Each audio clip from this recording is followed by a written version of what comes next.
चलिए बात करेंगे प्रैक्टिकल अकाउंटिंग का। बहुत सारे लोगों का प्रैक्टिकल होने वाला है, तो ये वीडियो मैं बना रहा हूँ आपको प्रैक्टिकल की तैयारी के लिए कि प्रैक्टिकल में आपसे कौन कौन सवाल पूछे जाएंगे।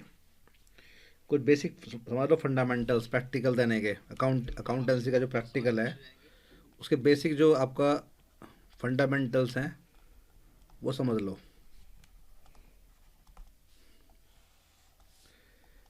पहला है कि आपका कॉन्फिडेंस हाई होना चाहिए। कॉन्फिडेंस आपका हमेशा हाई रहना चाहिए। दूसरा, एक्सेप्टेबिलिटी फॉर मिस्टेक। अगर आपसे गलती हो जाती है तो आप एक्सेप्टेबिलिटी पर रहेंगे। Argument, no argument.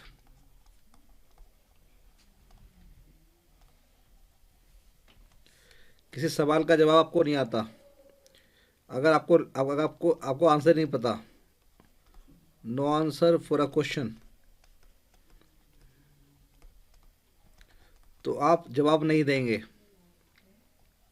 You will not reply. Confidence आपका हाई होना चाहिए। एक्सेप्टेबिलिटी होनी चाहिए कि अगर मान लो कोई चीज़ आपको नहीं आती है तो आप, या आपसे गलत निकल गई है, तो आप उस पर आर्गूमेंट नहीं करेंगे। और no answer for a question, अगर आपको किसी सवाल का जवाब नहीं आता है तो आप लिख दीजिए, आप उसके जवाब को मत दीजिए। You will not reply. ये बेसिक फंडामेंटल्स हैं, ठीक है। और एक बार फाइल को देख लेना। जो फाइल का बेसिक जो आइडिया है, फाइल आपने बेसिक आइडिया है फाइल का, वो आपको होना चाहिए, जो आपकी फाइल है। उसके बाद जो दो टॉपिक जो हॉट टॉपिक होते हैं वो होते हैं आपका, जिनसे ज़्यादा सवाल पूछते हैं, वो होता है रेशो। ये आपको रेशो सारी पता होनी चाहिए। और कैश फ्लो स्टेटमेंट।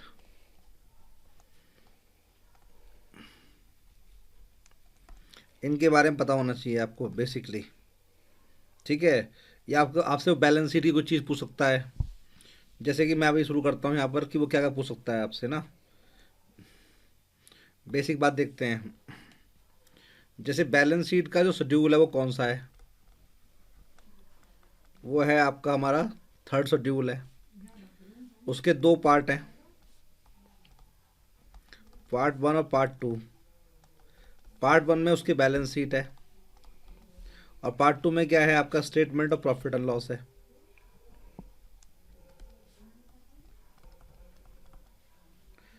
ठीक है। तो बैलेंस शीट शेड्यूल थ्री में गिवन है कंपनीज एक्ट के, दिमाग में रखना है। और उसके दो पार्ट है, पार्ट वन और पार्ट टू। पार्ट वन में बैलेंस शीट गिवन है और पार्ट टू में क्या है, statement of profit and loss है। ये दिमाग में रखना है। बेसिक सवाल ये बनता है बैलेंस शीट के ऊपर कि शेड्यूल थ्री के अंदर, ठीक है। उसके बाद पूछता है ऑपरेटिंग साइकिल क्या होती है आपसे। ऑपरेटिंग साइकिल, तो आपको दिमाग में रखना है कि जिस दिन आप, जो आपका रॉ मटेरियल आपने खरीदा, उसका जो एवरेज होल्डिंग पीरियड है, प्लस आपने रॉ मटेरियल को किया प्रोसेस। ऐसे बताएंगे कि रॉ मटेरियल खरीदने के एकदम बाद इस्तेमाल नहीं होता, कई बार उसको होल्ड करना पड़ता है।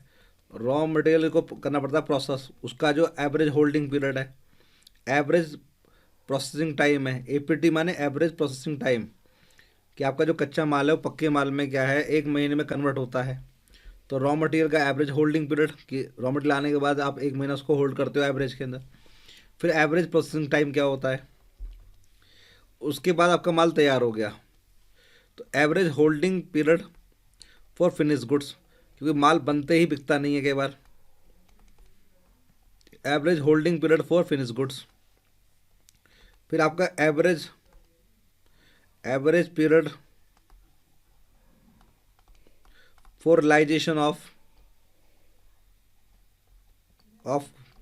Money from debtors. अब आप माल बेच देते हैं बनाने के बाद में, तो फिर आपका कुछ कलेक्शन पीरियड भी होता है एवरेज में, 2 महीने का, 3 महीने का। तो average holding period of raw material, average processing time या period, average holding period of finish goods तीसरा, और average period for realisation of money from debtors. मान लो ये 1 महीने का टाइम लगता है यहाँ पर, रॉ मटेरियल को होल्ड करते हैं जब, 1 महीना लगता है प्रोसेसिंग के अंदर, 2 महीने हम होल्ड करते हैं फिनिश गुड्स को बनने के बाद में, और 3 महीने में कलेक्शन होती है डेटर से सेल करने के बाद में, क्रेडिट सेल। तो 3 2 + 1, ये हमारी जो ऑपरेटिंग साइकिल है वो 7 मंथ्स की है। तो average holding period of raw material, average processing time of raw material, average holding period of finish goods, और average period for realisation of money from debtors, ये ऑपरेटिंग साइकिल है। और जो करंट लाइबिलिटी होती है पता ही है तुम्हें, वो या तो हमें 12 महीने के अंदर पे करनी होती है या ऑपरेटिंग साइकिल के अंदर, ऑपरेटिंग, ठीक है ना। ये है एवरेज होल्ड, ये AHP लिखा हुआ है एवरेज होल्डिंग पीरियड।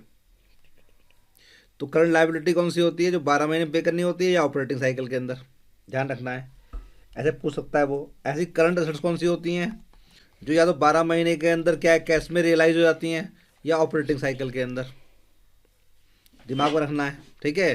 तो ये बेसिक बात होगी कि ऑपरेटिंग साइकिल क्या होती है। और करंट लाइबिलिटी का मीनिंग बता देना कि 12 महीने जो पे करनी पड़े या ऑपरेटिंग साइकिल के अंदर। 12 महीने में जो पैसा मिल जाए कैश में एसेट्स का या ऑपरेटिंग साइकिल के अंदर, वो क्या होती है हमारी करंट एसेट्स। तो शेड्यूल 3 के अंदर हमारा क्या है, फाइनेंशियल स्टेटमेंट है। क्या है, फाइनेंशियल स्टेटमेंट्स। पार्ट ए में बैलेंस शीट है, पार्ट 2 में क्या है आपका, पार्ट 1 में बैलेंस शीट है, पार्ट 2 में क्या है, statement of profit and loss है। ये दिमाग में रखना, पहली चीज़ तो ये है, ठीक है। और बैलेंस शीट को पढ़ जाना, क्योंकि उसमें से पॉइंट पूछ सकते हैं वो, ठीक है। जो एग्जाम लेना आएगा आपका, वो आपसे सवाल पूछ सकता है। बैलेंस शीट को मेन की 2 हेडिंग है मेन, तो याद है ना आपको, पूरी बैलेंस शीट को तो इसमें बांटा जाता है, ठीक है। पहली हेडिंग है मेन, इक्विटी एंड लाइबिलिटीज़, और दूसरी क्या है आपका, एसेट्स। इक्विटी एंड लाइबिलिटीज़ के अंदर पहली हेडिंग कौन सी होती है, शेयर होल्डर फंड। दूसरी, application money receive pending allotment, application money received pending allotment,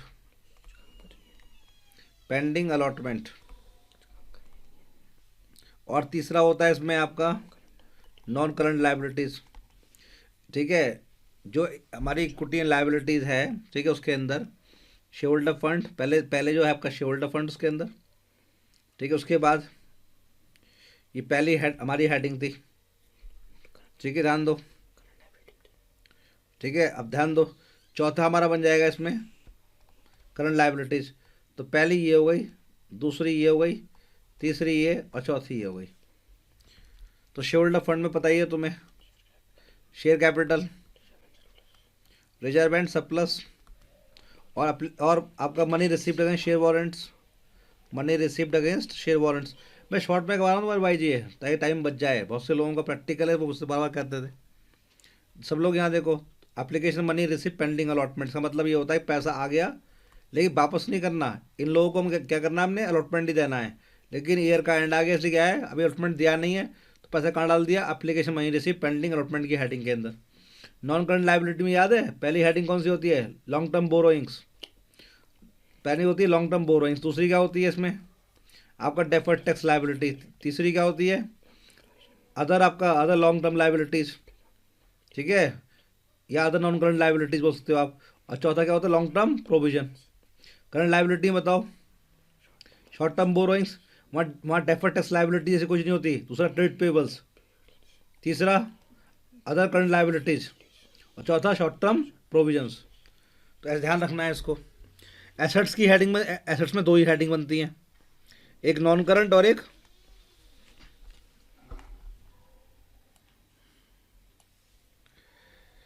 assets में 2 ही हेडिंग बनती हैं, एक बनती है non current assets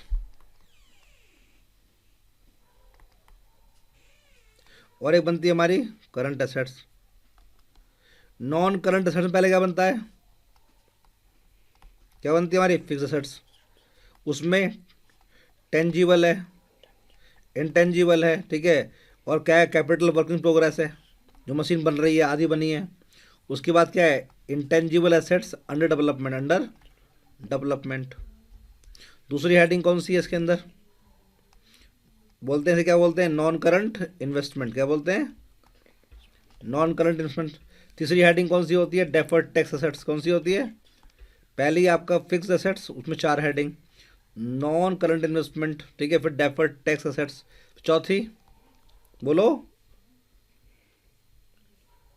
long term loans and advances. Long term loans and advances.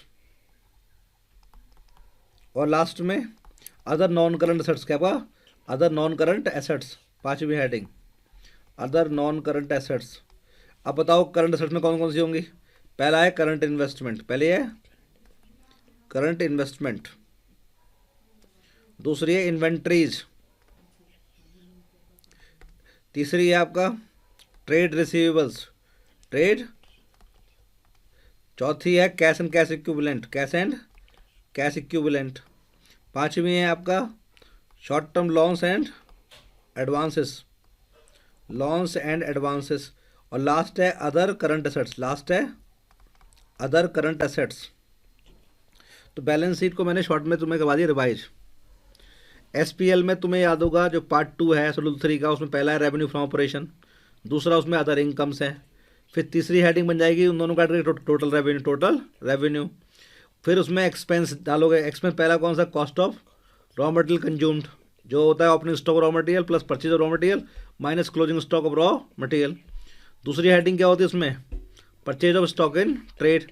तीसरा होता है change in inventories, opening minus closing करना उसमें। इसमें रॉ मटेरियल हटा दो। 3 तरह के जो स्टॉक हैं बाकी, कौन कौन सा? फिनिश गुड्स, और आपका कौन सा? स्टॉक इन ट्रेड, इनका ओपनिंग माइनस क्लोजिंग करना है। फिर आपका एम्प्लॉय बेनिफिट एक्सपेंस। फिर कौन सा है आपका यहाँ पर? बोलो, डेप्रिसिएशन एंड अमोर्टाइजेशन। फिर क्या है? फिर हमारा क्या है? Finance cost. और फिर हमारा क्या है? Other expenses. ठीक है, ऊपर में से टोटल आपका जो हमारा रेवेन्यू वहाँ से लेस कर दो तो आ जाएगा net profit before tax, less करो टैक्स, क्या जाएगा? Net profit after tax. तो इस तरह से मैंने आपको दोनों शॉर्ट में रिवाइज करा दिया। अब आते हैं कैश फ्लो के पॉइंट पर आ जाते हैं कि वो कैश फ्लो से क्या पूछेंगे आपसे।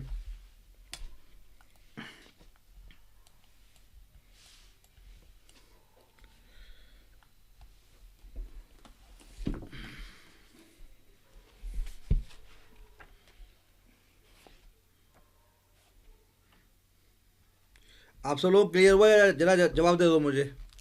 आप सब लोग क्लियर हो गया है ये जो पढ़ाया मैंने शॉर्ट में पढ़ाया तुम्हें प्रैक्टिकल के हिसाब से, डिटेल में नहीं पढ़ाया कुछ भी अभी। ध्यान रखनी है बात ये। अब सबसे पहले जब कैश फ्लो स्टेटमेंट आएगा तो पूछेंगे भाई ये कौन सा अकाउंटिंग स्टैंडर्ड है? एएस कौन सा है? तो कौन सा है? AS3 है। क्या है? AS3। AS3 रिवाइज्ड है। क्या है? AS3 revised. तो इसका अकाउंटिंग स्टैंडर्ड नंबर कौन सा है? AS3 है।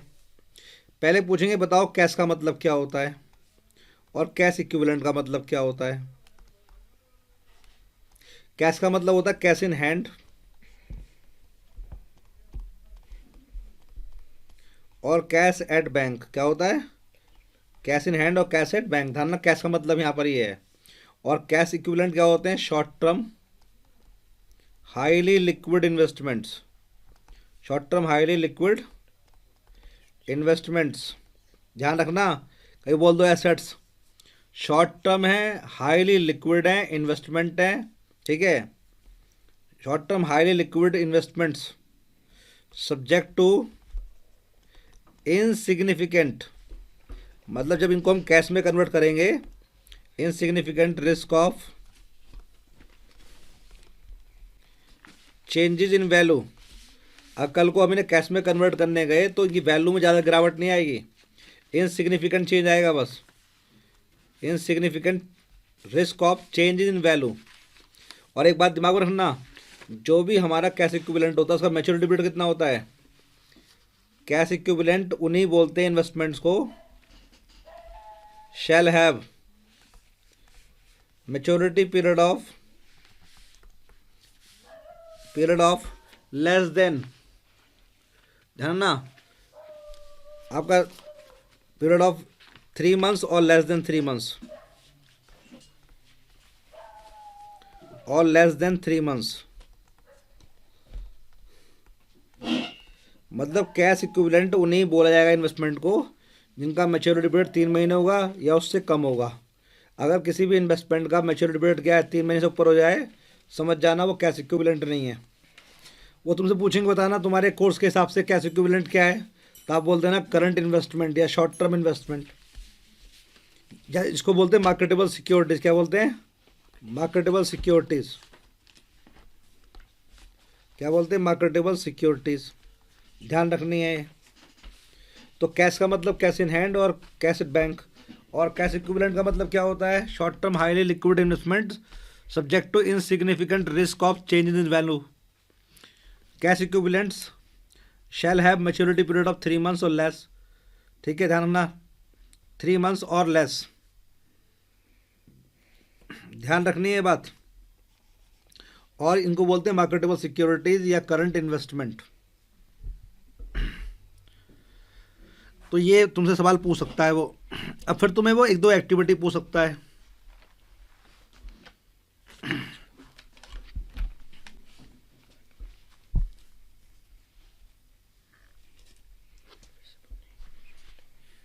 Short term highly liquid investment subject to insignificant risk of changes in value, और इनका मैच्योरिटी पीरियड 3 महीने होता है, उससे कम होता है, ध्यान रखना। उनको बोलते हैं करंट इन्वेस्टमेंट या शॉर्ट टर्म या मार्केटेबल सिक्योरिटीज। ये तुमसे सवाल पूछेगा वो प्रैक्टिकल में। अब आते हैं आपका एक्टिविटीज के बारे में बात कर लेते हैं। अगर वो तुमसे पूछ लेना, अगर वो पूछ ले कि आपका चेक इन हैंड क्या है, तो कहना कैश ही है वो। चेक इन हैंड को भी क्या बोलते हैं हम? जो चेक या ड्राफ्ट हमारे हाथ में होते हैं, ड्राफ्ट इन हैंड, वो भी कैश का ही पार्ट होते हैं, उनको कैश इक्विवेलेंट नहीं कहते। ध्यान देना।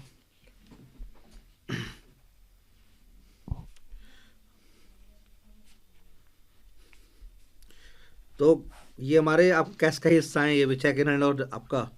अच्छा, अब सुनो ज़रा, अब हम बात करते हैं cash equivalent shell have maturity period of 3 months और लेस। जो भी इन्वेस्टमेंट हो, हम एग्जाम्पल पूछे तो बता देना। कोई भी हमने इक्विटी शेयर खरीदा है, प्रेफरेंस शेयर्स खरीदा है, ट्रेजरी मनी मार्केट के जितने इंस्ट्रूमेंट होते हैं याद है, ट्रेजरी बिल होता है, सर्टिफिकेट डिपॉजिट होता है, ठीक है, कमर्शियल पेपर होते हैं, ये सब क्या होते हैं? हमारे short term highly liquid investment होते हैं, हमारे मनी मार्केट के जो इंस्ट्रूमेंट होते हैं। तो उनका एग्जाम्पल दे देना अगर पूछे एग्जाम्पल तुमसे तो।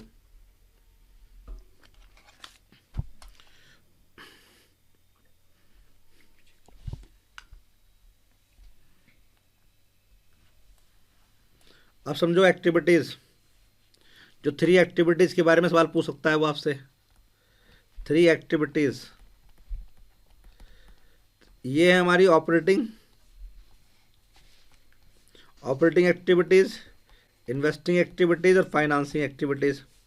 ऑपरेटिंग एक्टिविटीज़ होती हैं प्राइम रेवेन्यू प्रोड्यूसिंग एक्टिविटीज़, मतलब जिस काम के लिए बनाए बिजनेस। जैसे मान लो हम ज्वेलर हैं, तो हमारा काम क्या है? ज्वेलरी खरीदना बेचना। जितनी भी एक्टिविटी खरीदने और बेचने के बारे में सब क्या होंगी? हमारी प्राइम रेवेन्यू प्रोड्यूसिंग एक्टिविटीज़।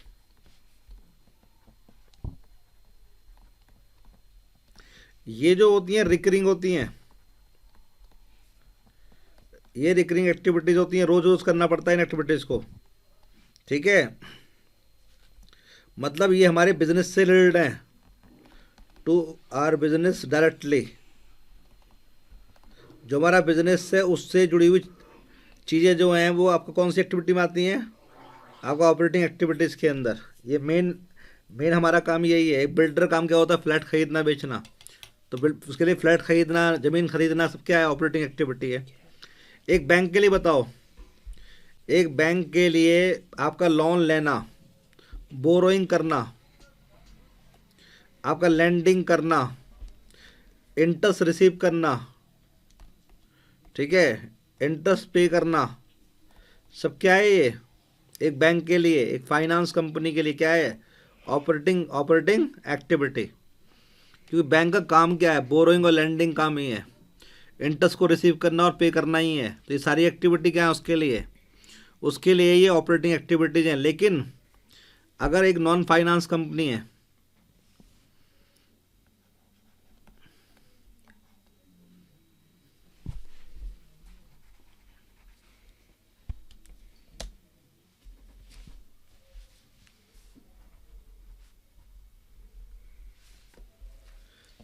तो ध्यान रखना कि जो बोरोइंग और लैंडिंग का काम है किसी बैंक के लिए या फाइनेंस कंपनी के लिए, वो ऑपरेटिंग एक्टिविटी का हिस्सा होता है। इंटरेस्ट मिलना और इंटरेस्ट पे करना भी उनके लिए ऑपरेटिंग एक्टिविटी का हिस्सा होता है। अच्छा, लेकिन एक नॉन फाइनेंस कंपनी हो, तो जो नॉन फाइनेंस कंपनी है उसके लिए आपका लैंडिंग करना, अगर वो किसी को लोन दे रही है तो उसके लिए इन्वेस्टिंग एक्टिविटी है। याद है, किसी को लोन देना, एक कंपनी किसी को लोन देती है, क्या होता है उसके लिए इन्वेस्टिंग एक्टिविटी। लेकिन अगर वो बोरोइंग करे, जो नॉन फाइनेंस कंपनी है, तो उसके लिए क्या होती है, फाइनेंसिंग एक्टिविटी। याद है, बैंक से लोन लेना, डिवेंचर इशू कर देना पब्लिक डिपॉजिट के लिए, उसके लिए बोरोइंग करना क्या होता है, फाइनेंसिंग एक्टिविटी। और किसी को उधार देना क्या होता है उसके लिए, इन्वेस्टिंग एक्टिविटी। जो हमने बोरोइंग की है और बोरोइंग पर हम इंटरेस्ट दे रहे हैं, इंटरेस्ट पे कर रहे हैं, वो क्या होता है, हमारी फाइनेंसिंग एक्टिविटी। लेकिन जो हमें लैंडिंग की है और इंटरेस्ट मिल रहा है, वो क्या होता है हमारे लिए, इन्वेस्टिंग एक्टिविटी। क्या होता है, नॉन फाइनेंस कंपनी के लिए लैंडिंग क्या होती है, इन्वेस्टिंग एक्टिविटी, उधार देना। लेकिन लोन लेना क्या होता है, फाइनेंसिंग एक्टिविटी। अगर लैंडिंग करने के बाद पैसा वापस मिल जाए तो क्या बोलेंगे उसे, इनफ्लो फॉर इन्वेस्टिंग एक्टिविटी। और बोरोइंग करने के बाद पे करना पड़े तो बोलेंगे आउटफ्लो फॉर फाइनेंसिंग एक्टिविटी, एक नॉन फाइनेंस कंपनी के लिए। इसलिए नॉन फाइनेंस कंपनी के लिए लैंडिंग करने के बाद जो ब्याज मिलेगा वो इन्वेस्टिंग एक्टिविटी का पार्ट होगा। और बोरोइंग, अगर हमने बोरोइंग की और पे कर रहे हैं इंटरेस्ट, तो हमारे लिए फाइनेंसिंग एक्टिविटी है। लेकिन एक फाइनेंस कंपनी के लिए बोरोइंग, लैंडिंग, इंटरेस्ट पे करना, रिसीव करना, सब क्या होता है, ऑपरेटिंग एक्टिविटी, क्योंकि काम है उसका ये। तो प्राइम रेवेन्यू प्रोड्यूसिंग एक्टिविटीज़ हैं, ये रिकरिंग एक्टिविटीज़ हैं, हमारे बिजनेस से क्या है, डायरेक्टली जुड़ी हुई हैं, इंसिडेंटल नहीं है, ये डायरेक्ट हैं। ये बात सबको समझ में आ गई है। एक बात मोटी ध्यान रखना, हमेशा तुमसे ही पूछेगा, डिविडेंड पे करना हर कंपनी के लिए, चाहे फाइनेंस हो, नॉन फाइनेंस कंपनी हो, कोई भी कंपनी हो, अगर वो कहते हैं डिविडेंड, चाहे फाइनल डिविडेंड चाहे इंटरम डिविडेंड, हमेशा क्या होता है, फाइनेंसिंग एक्टिविटी। डिविडेंड पे करना, डिविडेंड पे करना क्या होता है, हमेशा हर कंपनी के लिए डिविडेंड पे करना कह रहा हूँ, रिसीव करना नहीं कह रहा। डिविडेंड पे करना हर तरह की कंपनी के लिए क्या होता है, फाइनेंसिंग एक्टिविटी। चाहे कंपनी कोई भी हो, फाइनेंस कंपनी हो, बैंक हो, नॉन फाइनेंस कंपनी हो, सबके लिए डिविडेंड पे करना क्या होता है, फाइनेंसिंग एक्टिविटी होता है। दिमाग में रखनी है बात। लेकिन डिविडेंड रिसीव करना, अगर मान लो आपका एक ब्रोकिंग कंपनी है, एक इन्वेस्टमेंट कंपनी है, एक इन्वेस्टमेंट कंपनी है, उसके लिए डिविडेंड मिलना, डिविडेंड रिसीव होना, उसके लिए क्या होगा, ऑपरेटिंग एक्टिविटी। और अगर कोई इन्वेस्टमेंट या म्यूचुअल फंड कंपनी नहीं है, उसको मिल रहा है डिविडेंड, जैसे मान लो कि आपका एक बिल्डर को मिल रहा है डिविडेंड, तो बिल्डर ने पहले पैसा इन्वेस्ट किया हुआ, तो उसके लिए क्या होता है, डिविडेंड रिसीव करना, इन्वेस्टिंग एक्टिविटी। क्या होता है, इन्वेस्टिंग एक्टिविटी, ध्यान रखना। लेकिन जो इन्वेस्टमेंट कंपनी होती हैं, उनको डिविडेंड अगर मिलता है तो उनके लिए क्या होता है, वो ऑपरेटिंग एक्टिविटी। लेकिन उनके अलावा बाकी कंपनियों को अगर डिविडेंड मिलता है तो पहले पैसा वो इन्वेस्ट करती हैं इक्विटी शेयर्स में या प्रेफरेंस शेयर्स में, तब मिलता है उनको डिविडेंड, तो उनके लिए क्या होगा, ये इन्वेस्टिंग। ध्यान रखोगे ये बात ना। इन्वेस्टिंग एक्टिविटी क्या होती हैं, आपका purchase of fixed assets, activities in relation to purchase of fixed assets और sale of fixed assets. Purchase of investment, purchase of investment, आपने इन्वेस्टमेंट किया, खरीदा, ये, और सेल ऑफ इन्वेस्टमेंट। उसके अलावा आपने लैंडिंग की, उधार दिया किसी को, और फिर क्या करा आपने, आपने रिकवर कर लिया, recovery of loan from your borrowers, अपने बोरोवर से आपने लोन को रिकवर कर लिया, वो भी क्या होता है, इन्वेस्टिंग एक्टिविटी। तो आपने मशीन खरीदी, बिल्डिंग खरीदी, मोटर व्हीकल खरीदी है, इन्वेस्टिंग। आपने मशीन बेची है, बिल्डिंग बेची है, कंप्यूटर बेचा है, इक्विपमेंट बेचा है, सब क्या है, इन्वेस्टिंग। आपने इन्वेस्टमेंट खरीदा, आउटफ्लो, और आपका ये इनफ्लो को बोलते हैं सोर्सेस और आउटफ्लो बोलते हैं यूसेज या यूजेस। ध्यान रखनी है बात। सेल ऑफ इन्वेस्टमेंट हमारा इनफ्लो है, इन्वेस्टिंग एक्टिविटी का। आपने उधार, कंपनी ने उधार दिया, लैंडिंग की है, कौन सी एक्टिविटी है, इन्वेस्टिंग। और अगर लैंडिंग करने के बाद पैसा मिल गया तो क्या बोलेंगे, उसको भी बोलेंगे इन्वेस्टिंग एक्टिविटी इनफ्लो की फॉर्म में। अगर इंटरेस्ट रिसीव हो रहा है ऑन मनी लेंट, जो मनी आपका हमने लेंट की थी, या हमने मनी जो लेंट कर रखी है आपका, उस पर हमें इंटरेस्ट मिल रहा है, उसे हम क्या बोलेंगे, इन्वेस्टिंग एक्टिविटी। ध्यान रखना, अगर मान लो हमने पैसा इन्वेस्ट करा था शेयर्स में, क्या कर रखा है पैसा शेयर्स में, और क्या मिल रहा है हमको, डिविडेंड। क्या मिल रहा है, डिविडेंड रिसीव हुआ, रेंट रिसीव हुआ हमें।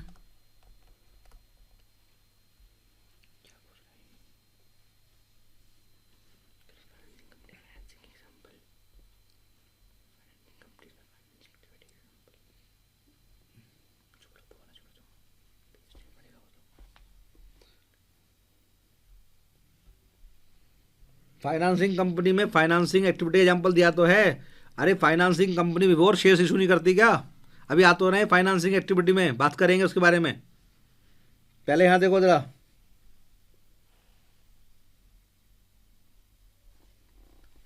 अभी फाइनेंसिंग तो इन्वेस्टिंग एक्टिविटी के बारे में दोबारा सुनो। Purchase of fix assets, sale of fix assets, purchase of investment, sale of investment, lending, recovery loan from your your borrowers, ठीक है, interest received on money lent, और डिविडेंड रिसीव्ड और रेंट रिसीव्ड। ये सब क्या होता है हमारा, इन्वेस्टिंग एक्टिविटी होती सारी ये। अभी बिफोर आ रहे हैं फाइनेंसिंग एक्टिविटी के बारे में, बात करेंगे अभी। देखो ध्यान दो, चाहे कंपनी फाइनेंसिंग हो, चाहे नॉन फाइनेंसिंग कंपनी हो, चाहे नॉन फाइनेंसिंग कंपनी हो, जो भी कंपनियां इशू करती हैं शेयर्स, चाहे वो इक्विटी हो चाहे प्रेफरेंस शेयर्स हो, शेयर्स इशू करना हर कंपनी के लिए क्या होता है, फाइनेंसिंग एक्टिविटी होता है। हर कंपनी के लिए डिवेंचर इशू करना क्या होता है, चाहे वो कंपनी फाइनेंसिंग हो चाहे नॉन फाइनेंसिंग हो, क्या होता है वो हमारा, बोलिए, फाइनेंसिंग एक्टिविटी। कोई भी कंपनी अगर पब्लिक डिपॉजिट ले रही है, वो क्या कौन सा होता है, फाइनेंसिंग एक्टिविटी। कोई भी कंपनी अगर बैंक से लोन ले रही है, बोरो कर रही है, बोरो, ठीक है, बोरोइंग कर रही है, क्लियर है, बोरोइंग्स। लेकिन वो बस क्या है धरना, अगर बैंक लोन लेते हैं तो बैंक जो मनी में डील करते हैं, तो मैंने बता दिया यहाँ पर कि एक फाइनेंस कंपनी अगर जो बोरोइंग और लैंडिंग काम करती है उसके लिए ऑपरेटिंग होता है। लेकिन अगर मान लो बैंक नहीं है, कोई फाइनेंस कंपनी नहीं है जो लोन में काम कर डील करती है, उसके लिए बैंक लोन क्या होता है, फाइनेंसिंग एक्टिविटी। लेकिन हर कंपनी के लिए शेयर्स इशू करना क्या होता है, फाइनेंसिंग। डिवेंचर इशू करना क्या होता है, financing. Public deposit, financing. Bank loan बैंकों के लिए और फाइनेंस कंपनी के लिए ऑपरेटिंग का पार्ट होता है, बाकी के लिए फाइनेंसिंग का। इंटरेस्ट पे करना, अब कंपनी क्या है, फाइनेंसिंग है, तो उसके लिए तो इंटरेस्ट पे करना ऑपरेटिंग हुआ, और बाकी कंपनियों के लिए इंटरेस्ट पे करना क्या हुआ, हमारा फाइनेंसिंग एक्टिविटी। डिविडेंड पे करना, चाहे डिविडेंड कोई सा भी हो, इंटरिम और फाइनल हो, इक्विटी शेयर्स पर, प्रेफरेंस शेयर्स पर हो, ध्यान रखोगे ना ये। तो डिविडेंड पे करना हमारे लिए क्या होता है, फाइनेंसिंग एक्टिविटी होता है। और मैंने बताया था डिविडेंड पे करना हर कंपनी के लिए, चाहे वो फाइनेंसिंग हो चाहे वो नॉन फाइनेंसिंग कंपनी हो, डिविडेंड पे करना ये जरूर पूछेगा कि वो आपसे, हमेशा क्या होता है, फाइनेंसिंग एक्टिविटी। क्या होता है, हर तरह की कंपनी के लिए डिविडेंड पे करना क्या होता है, फाइनेंसिंग एक्टिविटी। इन जो चीज़ें बता रहा हूँ ना, इनके छोटे नोट्स बना लो अपने आप बैठे बैठे अभी, क्योंकि मैं सारी सारी करवा रहा हूँ तैयारी प्रैक्टिकल की। इनका प्रैक्टिकल हो चुका है, ठीक है, वो तो कोई बात नहीं है, लेकिन इनका नहीं हुआ सुन लो, कि बहुत से लोग कह रहे हमारे प्रैक्टिकल हैं। चलो आगे बढ़ते हैं अब, और सुनो एक बात समझ लो जरा, ये जो इक्विटी शेयर्स का पैसा वापस करना, डिवेंचर्स को रिडीम करना, पब्लिक डिपॉजिट की रीपेमेंट करना, बैंक लोन को रिपे कर देना, ठीक है, ये सब भी क्या है, फाइनेंसिंग ही होगा, buy back of equity shares.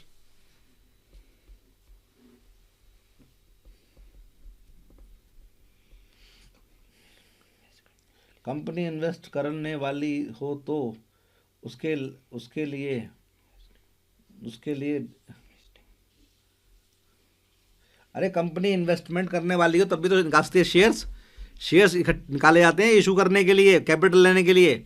Investment company खोलने में भी क्या है, हवा, अरे इन्वेस्टमेंट कंपनी भी खोल रहा है तो सुना हवा से खोल लेगा, कैपिटल तब भी इकट्ठी करेगा। और कैपिटल इकट्ठी करना जो होता है क्या होता है, फाइनेंसिंग एक्टिविटी होता है।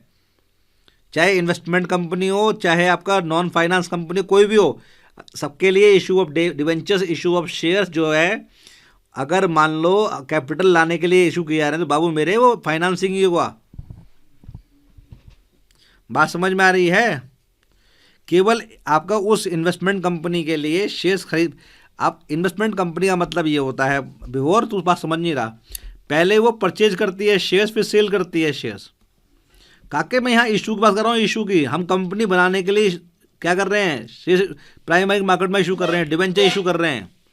जो इन्वेस्टमेंट कंपनियां होती हैं नॉर्मली, वो जो परचेज सेल करती हैं वो सेकेंडरी मार्केट से करती हैं। उस तरह के ट्रांजैक्शन जो होते हैं वो इन्वेस्टमेंट कंपनी के लिए ऑपरेटिंग माने जाते हैं, ऑपरेटिंग। हम यहाँ पर ये बात नहीं कर रहे, हम कह रहे हैं कंपनी बनाने के लिए कैपिटल इकट्ठी की, डिबेंचर इशू किए, शेयर इशू किए, बात समझ, पब्लिक डिपॉजिट लिए।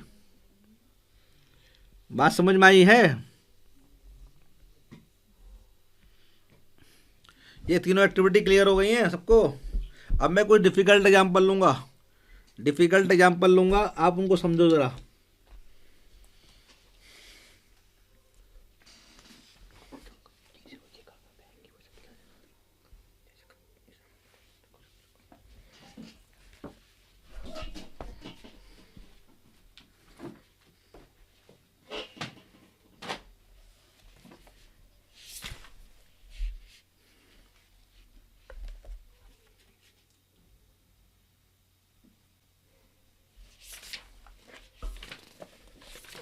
सब लोग यहाँ देखो ज़रा, मैं एक सवाल ले रहा हूँ मैं यहाँ पे ज़रा,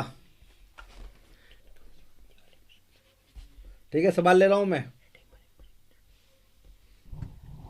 यहाँ देखो सब लोग ज़रा। Classify the following transactions.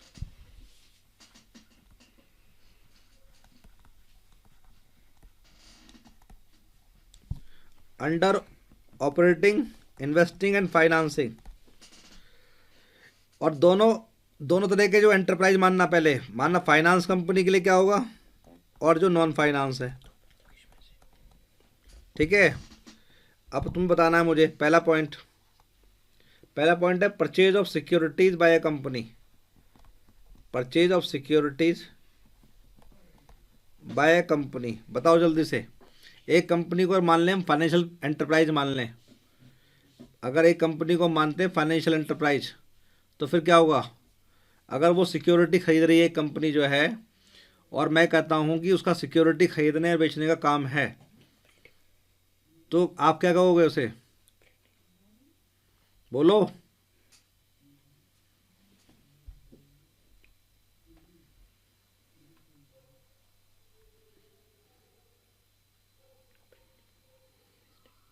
ठीक है, तो क्या हुआ? Operating activity. क्या हुआ? Operating activity. ध्यान रखना है काके, यहाँ बात रहे तो बात सुन नहीं रहा है। Purchase of securities by company कह रहा है ये, और मैं बात कर रहा हूँ फाइनेंस कंपनी की। फाइनेंस कंपनी सिक्योरिटीज में डील करती है, वो खरीदती और बेचती है ना, तो कौन सी एक्टिविटी बनेगी? वो ऑपरेटिंग ही बनेगी ना। अब सुनो, ब्रोकरेज पेड फॉर दी अब परचेज। जो हमने सिक्योरिटी खरीदी है ये, इस पर हमने क्या दिया? ब्रोकरेज। क्या दिया? ब्रोकरेज भी दिए। तो ब्रोकरेज पे करना भी हमारा रेगुलर काम होगा, मेन एक्टिविटी होगा। तो क्या बन जाएगा ये? Operating activity. भाई एक फाइनेंस कंपनी के बारे में बात चल रही है अभी, नॉन फाइनेंस कंपनी के बारे में बात नहीं कर रहे हैं। Purchase of securities by company operating, उस पर ब्रोकरेज देना भी फाइनेंस कंपनी के लिए ऑपरेटिंग। अब सुनो, सेल ऑफ सिक्योरिटी। अब एक कंपनी अपने सिक्योरिटीज को सेल कर रही है, ये भी क्या बनेगा? Operating activity.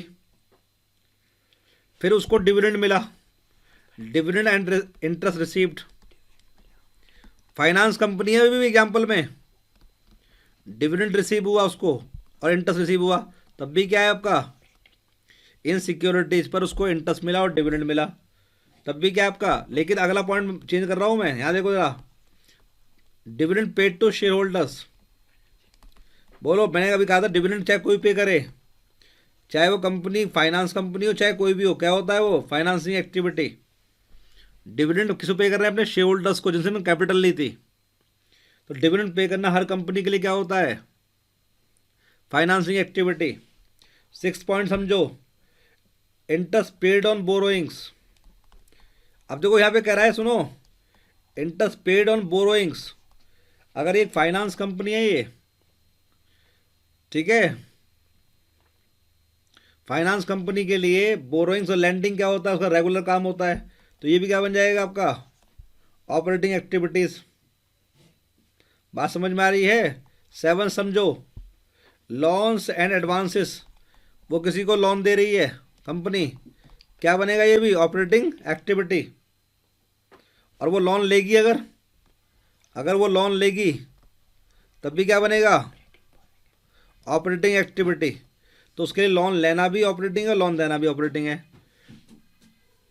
लेकिन ध्यान रखो, डिविडेंड पे कोई भी करे कंपनी, उसके लिए फाइनेंसिंग ही हुआ वो। और इस कंपनी के लिए इंटरेस्ट रिसीव होना और पे होना दोनों ऑपरेटिंग ही होते हैं। सबको पॉइंट क्लियर है वाला? सबको ये पॉइंट क्लियर हो गया है? Purchase and sale of security सब ये ऑपरेटिंग है इसके लिए, क्योंकि फाइनेंस कंपनी एग्जाम्पल लिया है। अब मुझे बताओ हर पॉइंट के लिए, ये मान के चलो कि ये नॉन फाइनेंस कंपनी है। अब नॉन फाइनेंस कंपनी में टेस्ट करो हर पॉइंट को, जो सिक्योरिटीज़ में डील नहीं करती है। अगर जो कंपनी सिक्योरिटीज़ में डील नहीं करती है उसके लिए सिक्योरिटी खरीदना क्या होगा? बोलो, इन्वेस्टिंग। अरे अगर कोई कंपनी नॉन फाइनेंस कंपनी है उसके लिए सिक्योरिटी खरीदना क्या होगा? बोलो, इन्वेस्टिंग एक्टिविटी। अगर वो सिक्योरिटी खरीदते हुए क्या दे रही है? ब्रोकरेज। क्या दे रही है? तो ब्रोकरेज भी ऐड हो जाएगी पेमेंट के अंदर ही, वो भी क्या बनेगा हमारा? Investing activity. क्या बनेगा? अरे बोलो, क्या बनेगा? एक नॉन फाइनेंस कंपनी अगर सिक्योरिटी खरीदते हुए ब्रोकरेज दे रही है तो उसका इन्वेस्टमेंट महंगा हो गया, उसका इन्वेस्टमेंट का प्राइस बढ़ गया। अगर कोई non finance company security sale कर रही है तब भी क्या है? ये इन्वेस्टिंग एक्टिविटी, याद है ना? इनफ्लो बन जाएगा ये। डिविडेंड मिल रहा है उसको, इंटरेस्ट मिल रहा है, वो भी क्या उसके लिए? Investing activity. डिविडेंड पे करना हर कंपनी के लिए क्या होता है? फाइनेंसिंग ही होता है। इंटरेस्ट पे कर रही है वो एक नॉन फाइनेंस कंपनी, कौन सी एक्टिविटी है? फाइनेंसिंग एक्टिविटी, याद है ना? जब एक नॉन फाइनेंस कंपनी अपने लोन पर इंटरेस्ट पे करती है बोरोइंग्स पर, उसके लिए क्या होता है? वो आउटफ्लो फॉर फाइनेंसिंग एक्टिविटी। अगर एक कंपनी जो नॉन फाइनेंस कंपनी है वो लोन दे रही है, लोन एंड एडवांसेस मेड, मैंने बताया था लोन देना एक नॉन फाइनेंस कंपनी क्या होता है? Investing activity. क्या होता है? पता है ना ये बात? एक नॉन फाइनेंस कंपनी के लिए लोन देना क्या होता है? इन्वेस्टिंग। और लोन को वापस लेना भी क्या होता है? Investing activity. मैंने ऊपर बताया भी था अभी। ये बात सबको समझ में आ रही है? तो मैंने फाइनेंस और नॉन फाइनेंस कंपनी के हिसाब से तुम्हें ये बात समझा दी है पूरी, कि ये पॉइंट पूछेगी वो और तुम्हें 2-4 पॉइंट दे देगी इनमें से कि क्लासीफाई कर दो। तो एक नॉन फाइनेंस कंपनी के लिए लोन देना, लोन्स एंड एडवांसेस मेड कह रहा है वो, इन्वेस्टिंग। और रिसिप्ट करना, उसको वापस ले लेना, वो भी इन्वेस्टिंग है। एक आउटफ्लो है और एक इनफ्लो है। और ध्यान रखना, डिविडेंड पे करना हर कंपनी के लिए क्या होता है? फाइनेंसिंग ही होता है। और इंटरेस्ट पे करना नॉन फाइनेंस कंपनी के लिए क्या होता है? Financing activity. ये बात दिमाग में रखनी है। क्लियर है? चलो आगे बढ़ते हैं फिर, और मैं थोड़े डिफिकल्ट पॉइंट लेता हूँ। ठीक है, पहले यहाँ तक जवाब दो जरा, समझ में आया नहीं आया?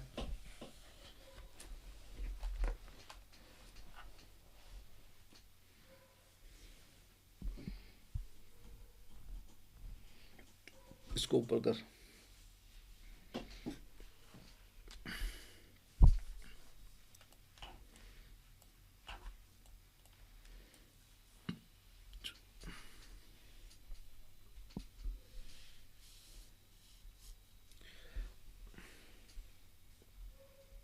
चलो मैं तो तुमसे बातें पूछ रहा हूँ, जरा बताना कौन सी एक्टिविटी है।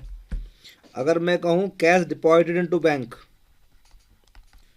अगर हमने अपना कैश जमा कराया बैंक के अंदर, तो कौन सी एक्टिविटी है ये? ऑपरेटिंग है, इन्वेस्टिंग है, या फाइनेंसिंग है? जवाब दो। या कोई भी नहीं है? कोई भी नहीं है ये।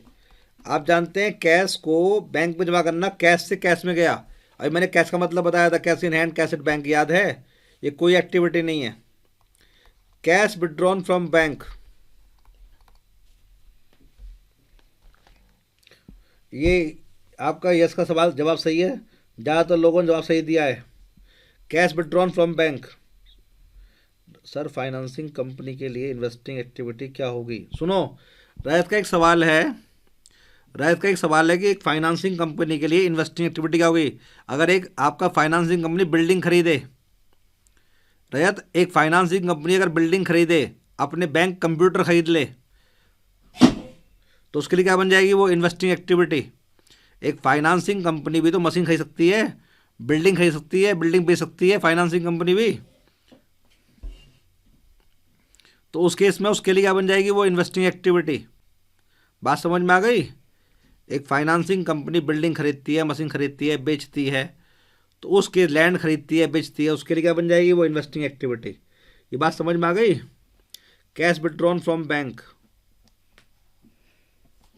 अगर हम बैंक से कैश निकाल रहे हैं तो कोई एक्टिविटी है ये नहीं, क्योंकि आप जानते हो कैश, कैश के अंदर कैश इन हैंड भी आता है और कैश एट बैंक भी आता है। तो ये कैश से एक कैश का जो एलिमेंट है दूसरे में कन्वर्ट हो रहा है, तो कोई एक्टिविटी नहीं है, ये ध्यान रखना है। कैश विड्रॉन फ्रॉम बैंक कोई एक्टिविटी नहीं है हमारा ये। चलो यहाँ देखो, अगला पॉइंट देखो, कैश रिसीव्ड फ्रॉम डेटर्स। ये कौन सी एक्टिविटी है, डेटर माने ट्रेड डेटर्स, जिनको हम उधार माल बेचते हैं। कौन सी एक्टिविटी हमारी ये, बोलो। ये हमारी ऑपरेटिंग एक्टिविटी है। पैसा किससे मिल रहा है हमारा, ट्रेड डेटर से, ठीक है। तो ये हमारी कौन सी एक्टिविटी है, ऑपरेटिंग। इन्वेस्टिंग और फाइनेंसिंग नहीं है ये। इन्वेस्टिंग कंपनी के लिए इन्वेस्टिंग एक्टिविटी क्या होगी। अरे भाई अभी तो बताई है मेरे रजत को, मैंने बिफोर मैंने इन्वेस्टिंग कंपनी के लिए बताई तो मशीन खरीदना, बिल्डिंग खरीदना। अरे भाई मैंने अभी बताया नहीं है रजत को कि इन्वेस्टिंग कंपनी मशीन खरीदती है, बिल्डिंग खरीदती है। इन्वेस्टिंग कंपनी के ऑफिस में कंप्यूटर नहीं होते क्या, हवा में ऑफिस होता उसका। बिल्डिंग खरीदती क्या वो। Cash receipt from trade debtor क्या होगा हमारा, operating activity. Cash paid to trade creditors,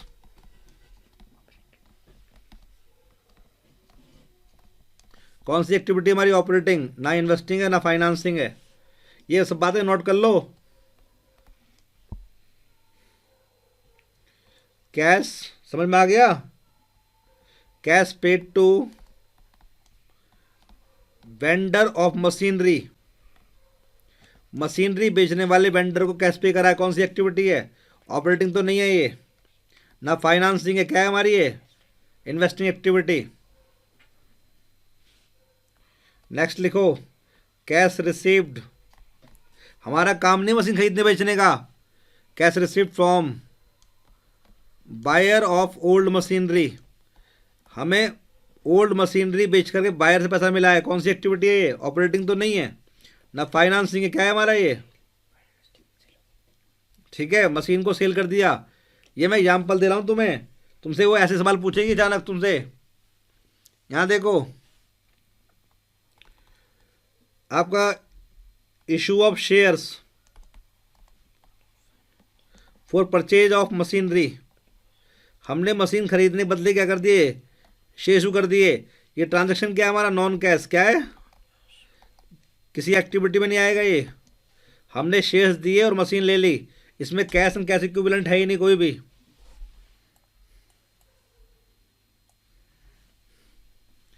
ध्यान देना ये बात एग्जाम के वहाँ पे। Issue of debentures for purchase of machinery, हमने आपका मशीनरी खरीदने के लिए, बिल्डिंग खरीदने के लिए डिवेंचर इशू कर दिए, कोई एक्टिविटी नहीं है ये, नॉन कैश है ये। बात समझ में आ रही है। 9th पॉइंट है ये, समझो, issue off fully paid bonus shares, हमने बोनस शेयर इशू किए। कहाँ से करते हैं बोनस शेयर इशू हम, एसपीआर से। अपने एसपीआर से क्या बनाए थे, शेयर कैपिटल, कोई एक्टिविटी नहीं है। हमने अपने एसपीआर में कर दिया, केवल शेयर कैपिटल में क्या कर दिया, कन्वर्ट कर दिया है, तो कोई एक्टिविटी नहीं है ये, नॉन कैश ट्रांजैक्शन है ये। वैसे भी क्या है ये, नॉन कैश ट्रांजैक्शन। बात सबको समझ में आ रही है। यहाँ देखो जरा, और यहाँ देखो, increase in bank overdraft, bank से हमने लोन ले लिया, बैंक ओवरड्राफ्ट हमारा इंक्रीज हो गया है, तो कौन सी एक्टिविटी, हमारा लोन लेना क्या होता है, फाइनेंसिंग एक्टिविटी। ना ऑपरेटिंग है ये, ना इन्वेस्टिंग। क्या है हमारी ये, फाइनेंसिंग।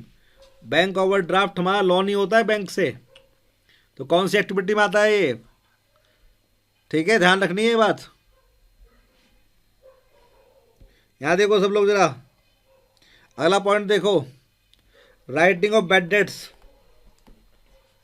हमने बैड डेट्स राइट ऑफ कर दिए। क्या कोई आपका ये कोई एक्टिविटी है, अरे बोलो, क्या ये कोई एक्टिविटी होगी राइटिंग ऑफ बैड डेट्स जो है हमारी? जल्दी बताओ, सोचो जरा मुझे। ठीक है, जल्दी बताओ, क्या इससे हमारा कोई कैश इफेक्ट होगा? ये नॉन कैश ट्रांजैक्शन है, नॉन कैश ट्रांजैक्शन है ये। लेकिन तुम कहोगे सर बैड डेट्स जो है वो डेटर, जानते हो ना बैड डेट्स की मैंने पूरा समझा रखा कैश फ्लो के अंदर। डिस्काउंट अलाउड क्या है हमारा? डिस्काउंट अलाउड अगर मैं कहूँ तो ये है तो हमारा ऑपरेटिंग, बैड डेट्स होना ऑपरेटिंग होता है, लेकिन क्या है नॉन कैश ट्रांजैक्शन है ये। क्या है हमारा ये? मतलब अगर मैं कहूँ तो बैड डेट्स हमारा है तो ऑपरेटिंग ही, लेकिन ध्यान रखना ये नॉन कैश ट्रांजैक्शन है ये। और कहाँ एडजस्ट हो जाता है? डेटर्स के बैलेंस के अंदर ये। डिस्काउंट अलाउड भी क्या है हमारा? नॉन कैश है तो ये ऑपरेटिंग, लेकिन क्या है ये? Non cash transaction. Writing of bad debts हमारा है तो ऑपरेटिंग, क्लियर, लेकिन नॉन कैश है ये। अगला बताओ 13 डेप्रिसिएशन। क्या आपका डेप्रिसिएशन क्या होता है हमारा? ऑपरेटिंग, लेकिन होता क्या है? होता नॉन कैश है ये बात दिमाग में रखना। तो bad debts, discount allowed, depreciation, ये आपका तीनों नॉन कैश हैं लेकिन है ऑपरेटिंग। और कैसे एडजस्ट करते हैं मैंने तुम्हें सिखा रखा है पूरा डिटेल में इसके बारे में। अगला बताओ discount received. Discount received from creditors होता है तो ये ऑपरेटिंग, लेकिन क्या है? Non cash. क्या आपका? केवल क्रेडिटर कम हो जाएंगे, केवल क्रेडिटर कम हो जाएंगे। ट्रांजैक्शन हमारा ऑपरेटिंग ही है, लेकिन इससे हमारा कैश इंपैक्ट नहीं होगा, बस क्रेडिटर्स का बैलेंस कम हो जाएगा। ये बात सबको समझ में आ रही है? जल्दी बोलो। यहाँ देखो, और अगला पॉइंट देखो, sale of marketable securities. Sale of marketable securities कौन सा है एक्टिविटी है? बोलो, सेल ऑफ मार्केटेबल सिक्योरिटीज कौन सी एक्टिविटी है? याद है ना, मार्केटेबल सिक्योरिटी किसमें आती है? कैश इक्विवेलेंट के अंदर। तो ये कोई एक्टिविटी नहीं है, केवल जब हम मार्केटेबल सिक्योरिटीज को सेल करेंगे तो हमारा जो कैश इक्विवेलेंट है कैश में कन्वर्ट क्या हो जाएगा, या ये लिख कर देगा सेल ऑफ करंट इन्वेस्टमेंट। बात एक ही है। तो सेल ऑफ करंट इन्वेस्टमेंट भी कोई हमारी एक्टिविटी नहीं होता है, केवल इससे क्या होता है हमारा जो कैश इक्विवेलेंट है वो कैश में कन्वर्ट हो जाता है। कैश इक्विवेलेंट जो है वो कैश में कन्वर्ट हो जाता है, ये बात दिमाग में रखनी है। तो सेल ऑफ मार्केटेबल सिक्योरिटी या सेल ऑफ करंट इन्वेस्टमेंट को भी कोई एक्टिविटी मत कह देना, ये बात दिमाग में रखनी है। ये बात दिमाग, क्योंकि कैश और कैश इक्विवेलेंट के अंदर ही क्या हो रहा है? एडजस्टमेंट हो रहा है, कोई एक्टिविटी वहां नहीं हो रही है। ये बात सबको समझ में आ गई है? चलो, तो सेल ऑफ मार्केटेबल सिक्योरिटी और सेल ऑफ करंट इन्वेस्टमेंट कोई एक्टिविटी नहीं है, केवल कैश और कैश इक्विवेलेंट के बीच में क्या हो रहा है? कैश इक्विवेलेंट कम हो रहा है और कैश बढ़ रहा है हमारा। ऊपर करो इसको।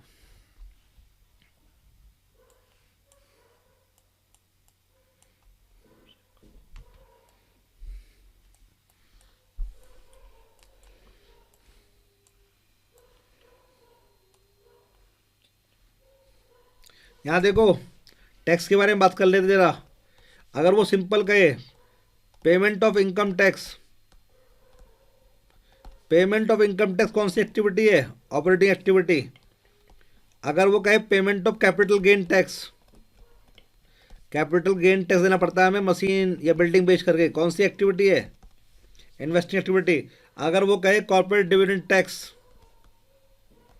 कॉर्पोरेट डिविडेंड टैक्स या dividend distribution tax, dividend distribution tax, तो ये फाइनेंसिंग एक्टिविटी है हमारी। तो सिंपल बोले इनकम टैक्स तो operating payment, capital gain tax कहे तो इन्वेस्टिंग, और कॉर्पोरेट डिविडेंड टैक्स कहते तो बोलो क्या? फाइनेंसिंग एक्टिविटी, या डिविडेंड डिस्ट्रीब्यूशन टैक्स भी बोलते हैं इसको।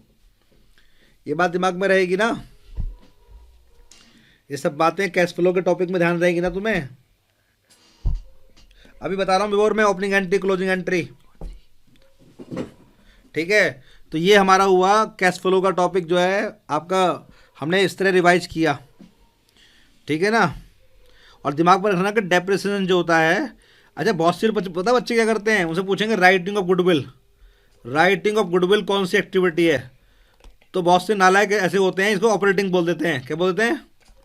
उनको ये पता नहीं होता कि हमने इसको ऐड कराया लेकिन ये ऑपरेटिंग नहीं है, तो हमने प्रॉफिट ठीक करने के लिए ऐड कर रखी है। जितने हमारा प्रिलिमिनरी एक्सपेंसेस होता है, गुडविल रिटर्न ऑफ हुई है हमारा, या हमने आपका discount on issue of debenture return of हुआ है, लॉस ऑन, ये कोई एक्टिविटी नहीं होती है। समझ में आ रहा है? बहुत से बच्चे क्या करते हैं, सोचते हैं कि उनको एड बैक कर रहे हैं तो बोल देते हैं एक्टिविटी। ये कोई एक्टिविटी नहीं है, ये केवल प्रॉफिट की करेक्शन के लिए हमने इनको एड बैक किया है, ताकि हमारा ऑपरेटिंग प्रॉफिट ठीक हो जाए। क्योंकि हमने इनको प्रॉफिट लॉस अकाउंट डेबिट कर दिया था, लेकिन राइटिंग ऑफ गुडविल से कोई हमारा कैश थोड़ा हिला है। राइटिंग ऑफ गुडविल, ठीक है, ध्यान रखना है ये। बहुत से लोग हैं, अगर गुडविल बढ़ती है तो हमारा क्या होता है, वो outflow for investing activity. Goodwill का बढ़ना इन्वेस्टिंग होता है, लेकिन गुडविल का राइट ऑफ होना कोई एक्टिविटी नहीं है। बहुत से लोग उसे बोलेंगे ऑपरेटिंग एक्टिविटी, वो तो हम प्रॉफिट को ठीक करने के लिए एड बैक कर रहे हैं। Writing of preliminary expense, writing of discount on issued ventures, writing of loss on issued ventures, writing of incorporation cost, ये कोई एक्टिविटी नहीं है, ठीक है। केवल ये हमारे रिटर्न ऑफ्स हैं, और ये प्रॉफिट लॉस अकाउंट में डेबिट हो गए थे, इसलिए हम इनको एड बैक कर रहे हैं प्रॉफिट ठीक करने के लिए, ऑपरेटिंग निकालने के लिए। कोई एक्टिविटी नहीं है हमारी, ये ध्यान रखना है। ये सब बातें दिमाग में रखना, कभी जल्दबाजी में कुछ भी वहाँ लिखा हो। बहुत से लोग बच्चे क्या करते, पूछता है वो एसपीआर कौन सी एक्टिविटी है, तो बहुत से नालायक ऐसे होते लिखाते हैं ऑपरेटिंग एक्टिविटी। एसपीआर क्या होता है हमारा, फाइनेंसिंग एक्टिविटी क्या होता है, और वो भी फाइनेंसिंग तब बढ़ रहा होगा ये। चलो जरा मैं तुमसे एक सवाल पूछता हूँ जरा।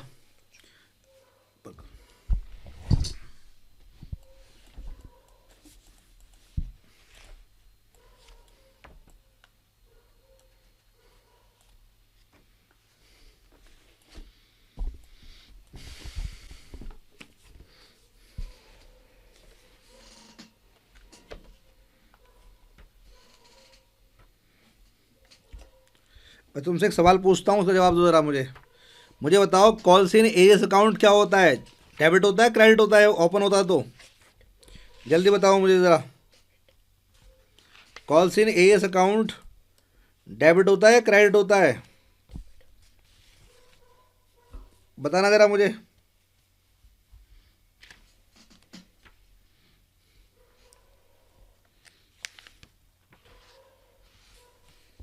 और जब कॉल्स इन एडवांस अकाउंट जब ओपन होता है तो क्या होता है हमारा,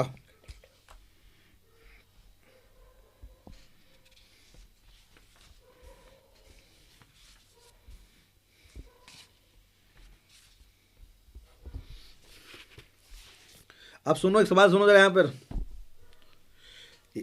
कॉल्स इन एडवांस अकाउंट हमारा जब ओपन होता है क्रेडिट होता है, और जब क्लोज होता है तो डेबिट होता है। बैंक की एंट्री के साथ दोनों ओपन होते हैं, दोनों क्लोज होते हैं, ध्यान रखना ये बात। अच्छा, अब तो एक सवाल तुमसे पूछेगा वो कि भाई आपका क्या एक कंपनी अपने शेयर्स डिस्काउंट पर निकाल सकती है? क्या एक कंपनी अपने शेयर्स डिस्काउंट पर निकाल सकती है क्या? जवाब दो। Can a company issue it's shares at discount? जवाब क्या है? नो।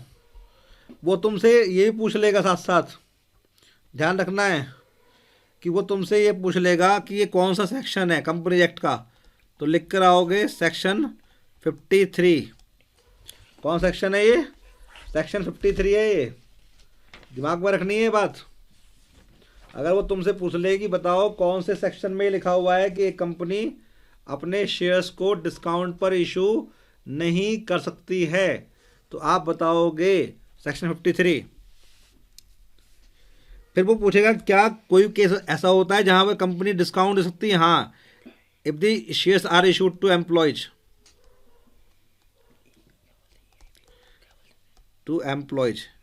जिनको हम बोलते हैं ESOPs, employee stock option plan.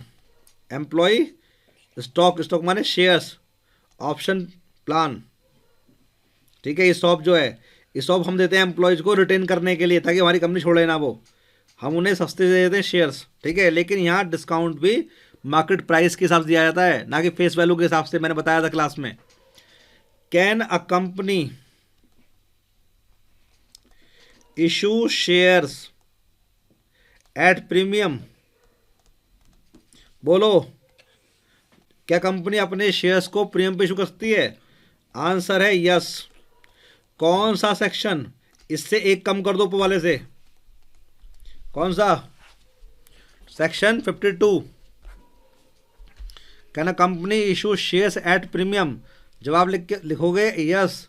कौन सेक्शन कौन सा है? 52 है।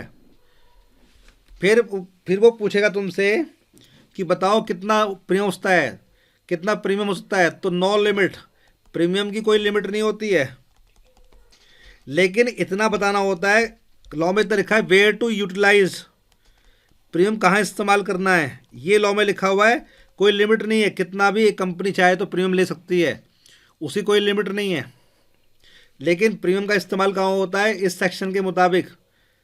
कौन सा सेक्शन है ये? 52, 53 डिस्काउंट का। तो कहाँ इस्तेमाल होता है प्रीमियम का? पहला, to buy back equity shares, ध्यान रखो, इक्विटी शेयर्स को बायबैक करने के लिए। दूसरा, to issue fully paid bonus shares, fully paid bonus shares को इशू करने के लिए। To issue fully paid bonus shares, to write off preliminary expenses, discount on issue of debentures, to write off underwriting commission. Underwriting commission मैंने UC लिखा है, ये underwriting commission, ठीक है, ध्यान रखना। To buy back equity shares, to issue fully paid bonus shares, to write off preliminary expenses, discount on issue of debentures, और loss on issue of debenture भी डाल लो यहाँ पर।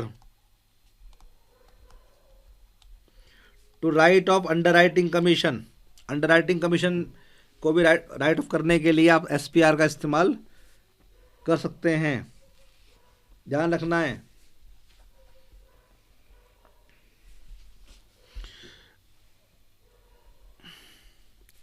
सबको ये पॉइंट समझ में आ रहा है? एक कंपनी कितना ही प्रीमियम ले सकती है अनलिमिटेड।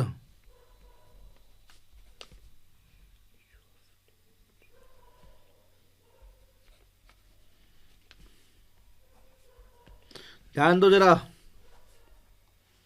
सब लोग, यहाँ देखो,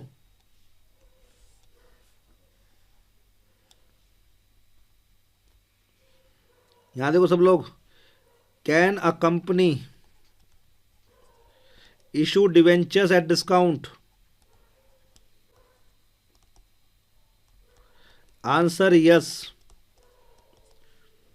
क्या कंपनी अपने डिवेंचर्स को डिस्काउंट पर इशू कर सकती है? जवाब है हाँ। और वो डिस्काउंट कितना भी सकती है, अनलिमिटेड डिस्काउंट। वो चाहे तो 100 रुपये वाला डिवेंचर आपको इससे फ्री में, जिन्हें बोलते हैं बोनस डिवेंचर्स। क्या बोलते हैं? Bonus debentures. तो कहना company issue debentures at discount, answer yes. कितना डिस्काउंट? अनलिमिटेड। और जब डिस्काउंट अगर पूरा दे दिया फेस वैल्यू बराबर, तो बोनस डिवेंचर बन जाएगा वो। क्या कंपनी अपने डिवेंचर्स को प्रीमियम पे इशू कर सकती है? जवाब है हाँ, बिल्कुल यही जवाब। तो कंपनी अपने डिवेंचर्स को डिस्काउंट पर भी इशू कर सकती है और प्रीमियम पर भी, लेकिन शेयर्स पब्लिक को डिस्काउंट पर इशू नहीं हो सकते हैं। ये कानून ने मना कर रखा है, सेक्शन 53 ने। ये बात दिमाग में रखना। चलो अगला क्वेश्चन देखते हैं, तुमसे पूछ सकता है वो। पहले यहाँ तक बताओ समझ में आया नहीं आया?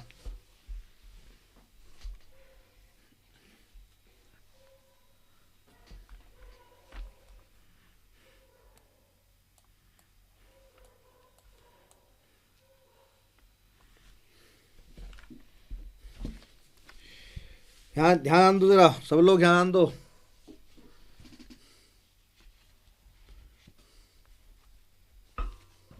मैं तुमसे ही तो सवाल कर लेता हूँ जरा और।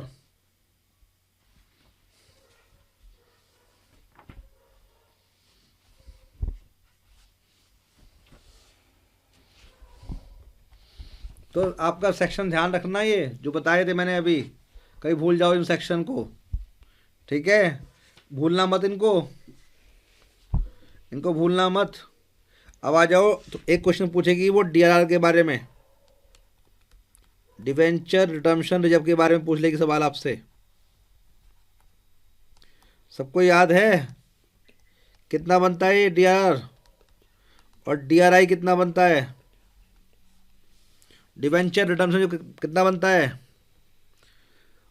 बोलो कितना परसेंटेज इसकी, 25% ऑफ। और DRI कितना होता है, 15% इंस्टॉलमेंट के हिसाब से बनता है ये।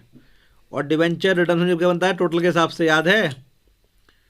और आपका DRR को चाहो तो आप कितनी किस्तों बना लो, बस शर्त क्या है, बिफोर रिडम्पशन स्टार्ट ये अवेलेबल होना चाहिए।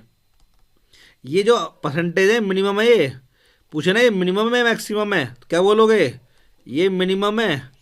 अगर चाहे तो ये 100% हो सकती है और ये भी 100% हो सकती है,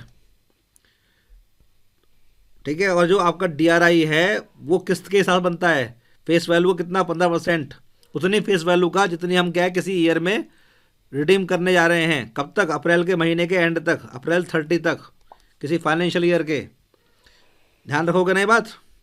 वो पूछ लेगा ऐसा कहाँ लिखा हुआ है, वो आप अगर पूछे वो ऐसा कहाँ लिखा हुआ है आपने, तो आप कहना कि जो सेक्शन 71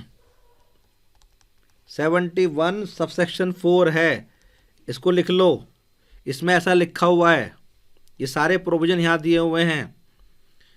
अब वो कहेगा कि बताओ कौन सी कंपनियों के लिए ज़रूरी नहीं होता, किनको छूट मिली हुई है, एग्जम्पशन मिली हुई है, या कौन एक्सेप्शन है इसका, इस रूल का एक्सेप्शन, कौन सी कंपनियां हैं जिनके लिए ये नियम लागू नहीं होते हैं। तो क्या बता कर आओगे, मैंने बताया था, एक तो बैंकिंग कंपनीज के लिए ये नियम लागू नहीं होते, और एक all India level financial institutions, all India level financial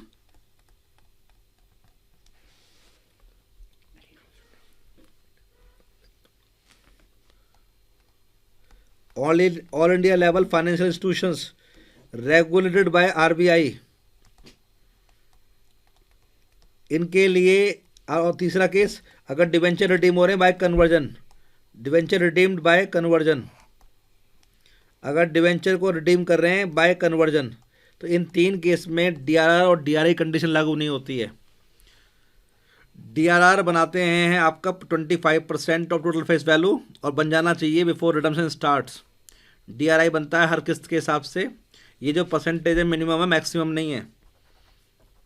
एक कंपनी चाहे तो आउट ऑफ प्रॉफिट भी क्या है 100% बना सकती है DRR को, ठीक है, दिमाग में रखनी है ये बात। तो छोटा सवाल ही पूछ लेगी DRR के बारे में या DRI के बारे में।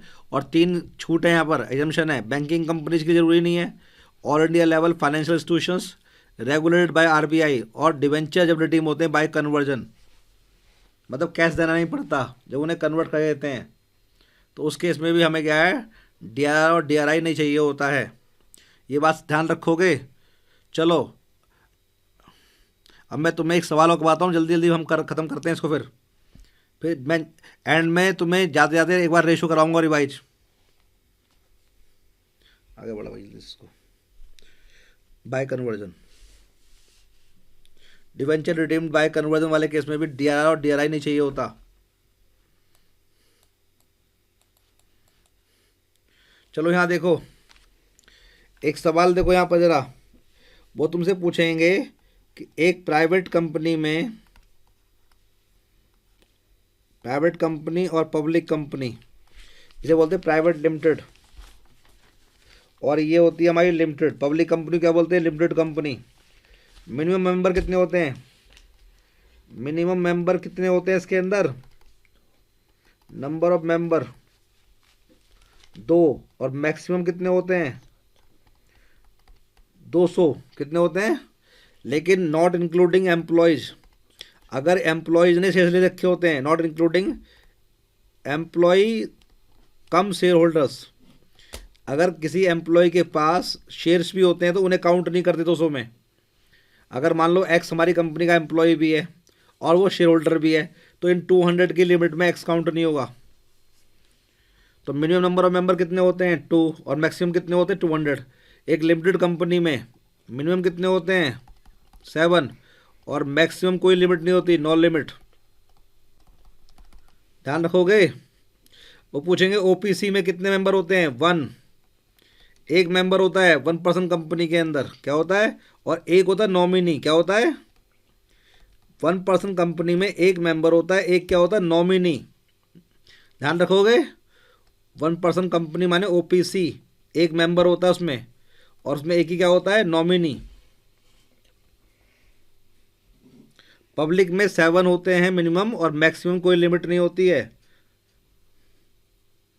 ठीक है, तो ओपीसी में एक मेंबर एक नॉमिनी, ध्यान रखना है, इस तरह ध्यान रखना है ये पॉइंट। अब एक बात तो समझो जरा यहाँ पर, एक पॉइंट और समझ लो, कंपनी का जो पूछ सकते हैं वो आपसे, एसपीआर का सवाल बहुत इंपॉर्टेंट था, वो जरूर पूछेंगे आपसे। वो जो क्वेश्चन एसपीआर वाला है ना, वो आपसे जरूर पूछेंगे ये वाला सवाल, ये आपको ध्यान रखनी है बात। आपसे पूछेंगे, एक सवाल पूछेंगे आपसे कि बताओ कि रिजर्व कैपिटल और कैपिटल रिजर्व में बताओ आपका डिफरेंस बताओ। रिजर्व कैपिटल और कैपिटल रिजर्व में बताओ कोई डिफरेंस, दो डिफरेंस बताओ। ठीक है, कैपिटल रिजर्व में और रिजर्व कैपिटल के अंदर बताओ डिफरेंस, तो क्या बताओगे, जल्दी बताओ मुझे।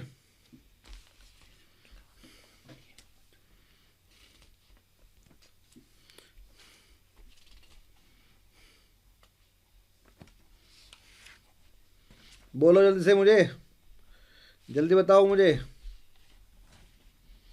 आपका रिजर्व कैपिटल में और कैपिटल रिजर्व में बताओ डिफरेंस, लिख के दो मुझे, रिजर्व कैपिटल और कैपिटल रिजर्व में। जो रिजर्व कैपिटल होती है वो क्या होती है, अनकॉल्ड कैपिटल। जैसे 10 रुपये का शेयर है और हमने 2 रुपये मांगे नहीं है, तो हम ये कह रहे हैं कि हम इसे कॉल तो करेंगे, अभी तो अनकॉल्ड है, uncalled capital, but it will be called,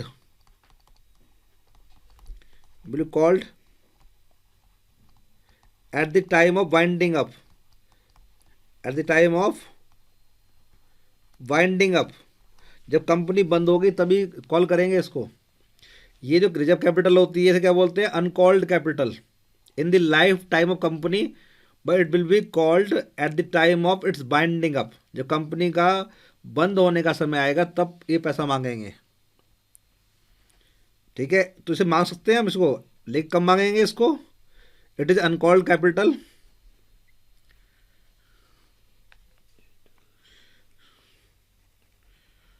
यही कह लो कि it is the part of uncalled capital. जितना पैसा हमने कॉल नहीं किया है, मान लो हमने 10 रुपये का शेयर था, हमने 6 रुपये मांग लिए, 6 रुपये कॉल कर लिए, एग्जाम्पल समझो, हमने 10 रुपये का शेयर था, 6 रुपये मांग लिए, 4 बच गए।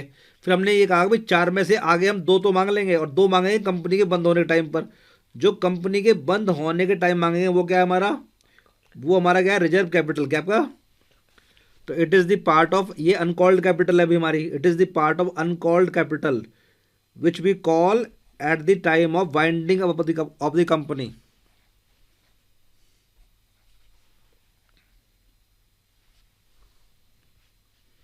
ध्यान देना है। तो अनकॉल्ड कैपिटल का वो हिस्सा जो हम कंपनी के बंद होने टाइम मांगते हैं उसे बोलते हैं अनकॉल्ड कैपिटल या रिजर्व कैपिटल। अच्छा, जो कैपिटल प्रॉफिट से बनते हैं reserve, capital reserves are those which are made out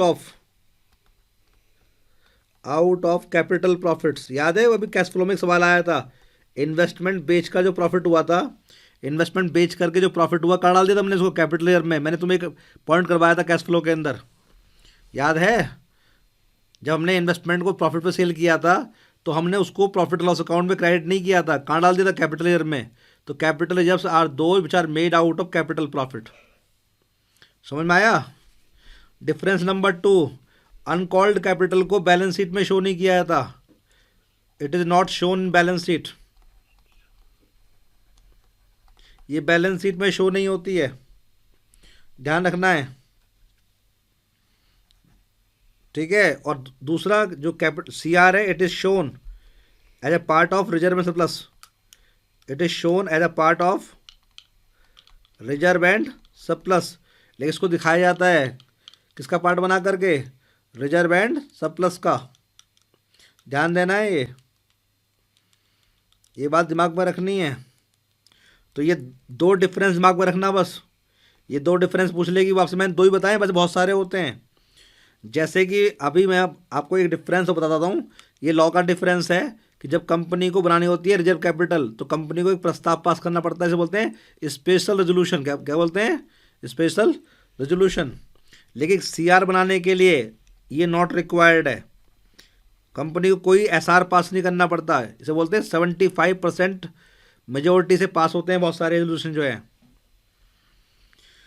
तो जब जब बनानी होती है कंपनी को रिजर्व कैपिटल, तो उसे एसआर पास करना पड़ता है, जो बोलते हैं special resolution.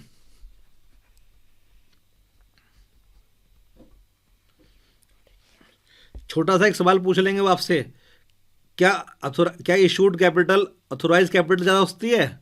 Answer no. Issued capital authorise capital के बराबर हो सकती है और उससे कम हो सकती है, ध्यान रखनी है, ये बात दिमाग में रखनी है, ठीक है। और आपका ध्यान रखना है कि अथोराइज कैपिटल को दिखाया था मेमोरेंडम में। मेमोरेंडम में एक कंपनी के मेमोरेंडम की जो कैपिटल क्लॉज होती है, वहाँ हम कौन सी कैपिटल दिखाते हैं? Authorise capital. इशूड कैपिटल को वहाँ दिखाया नहीं जाता। तो ध्यान रखना, अथोराइज कैपिटल को दिखाते हैं मेमोरेंडम में, कैपिटल क्लॉज के अंदर पर्टिकुलरली क्लॉज होती है, और इशूड कैपिटल वहाँ शो नहीं होती है। तो ये बात दिमाग में रखनी है कंपनी के सवालों से। अच्छा मुझे बताओ, हटा इसको ज़रा ऊपर कर।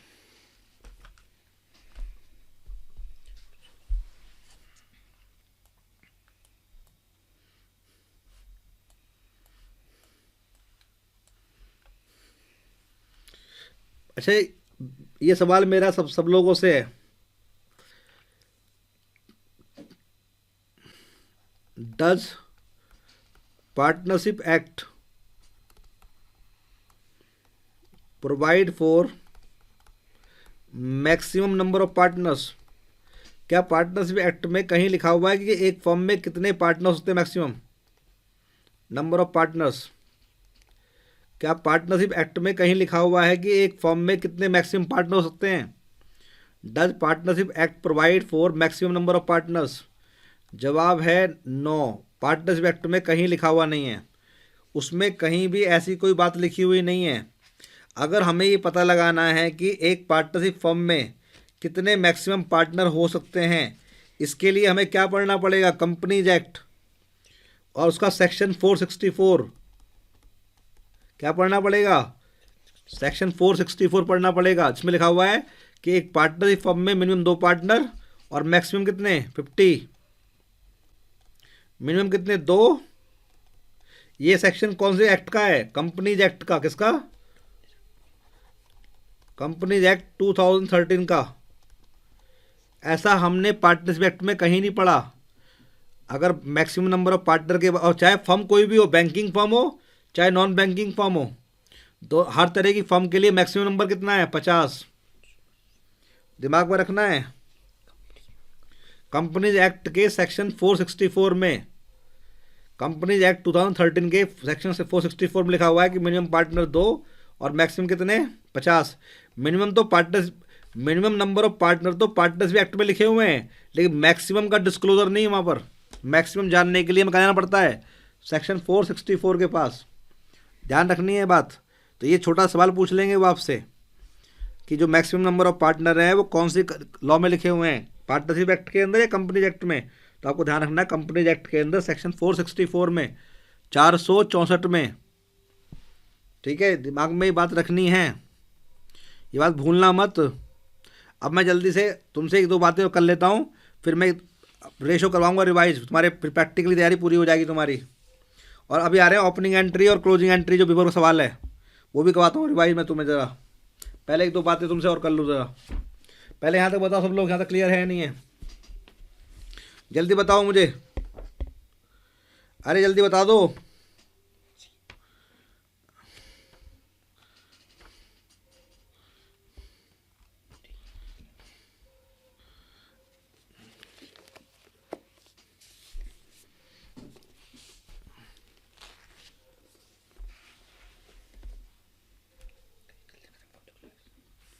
यहाँ देखो ज़रा,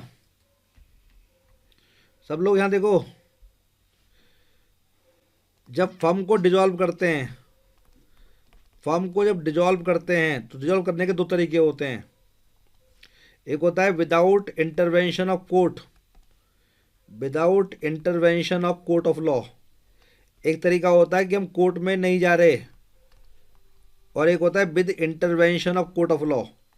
चार्ट बनाओ, ये वाला अपनी कॉपी के ऊपर चार्ट बनाओ। अगर वो पूछेगी तुमसे फर्म को डिजॉल्व करने के दो तरीके कौन से होते हैं, तो एक बताओगे without intervention of court of law, और एक होता है with intervention of court of law. अब विदाउट इंटरवेंशन में मैं दो बता रहा हूं, दो तरीके। एक तो होता है म्यूचुअल कंसेंट, सबने मिलकर के एग्रीमेंट कर लिया। क्या कर लिया? सबने मिलकर के एग्रीमेंट कर लिया कि फर्म डिजॉल्व करनी है, तो फर्म डिजॉल्व हो जाएगी। या when the business of firm becomes unlawful. दो दो बता रहा हूं मैं, दो दो तुम्हारे लिए।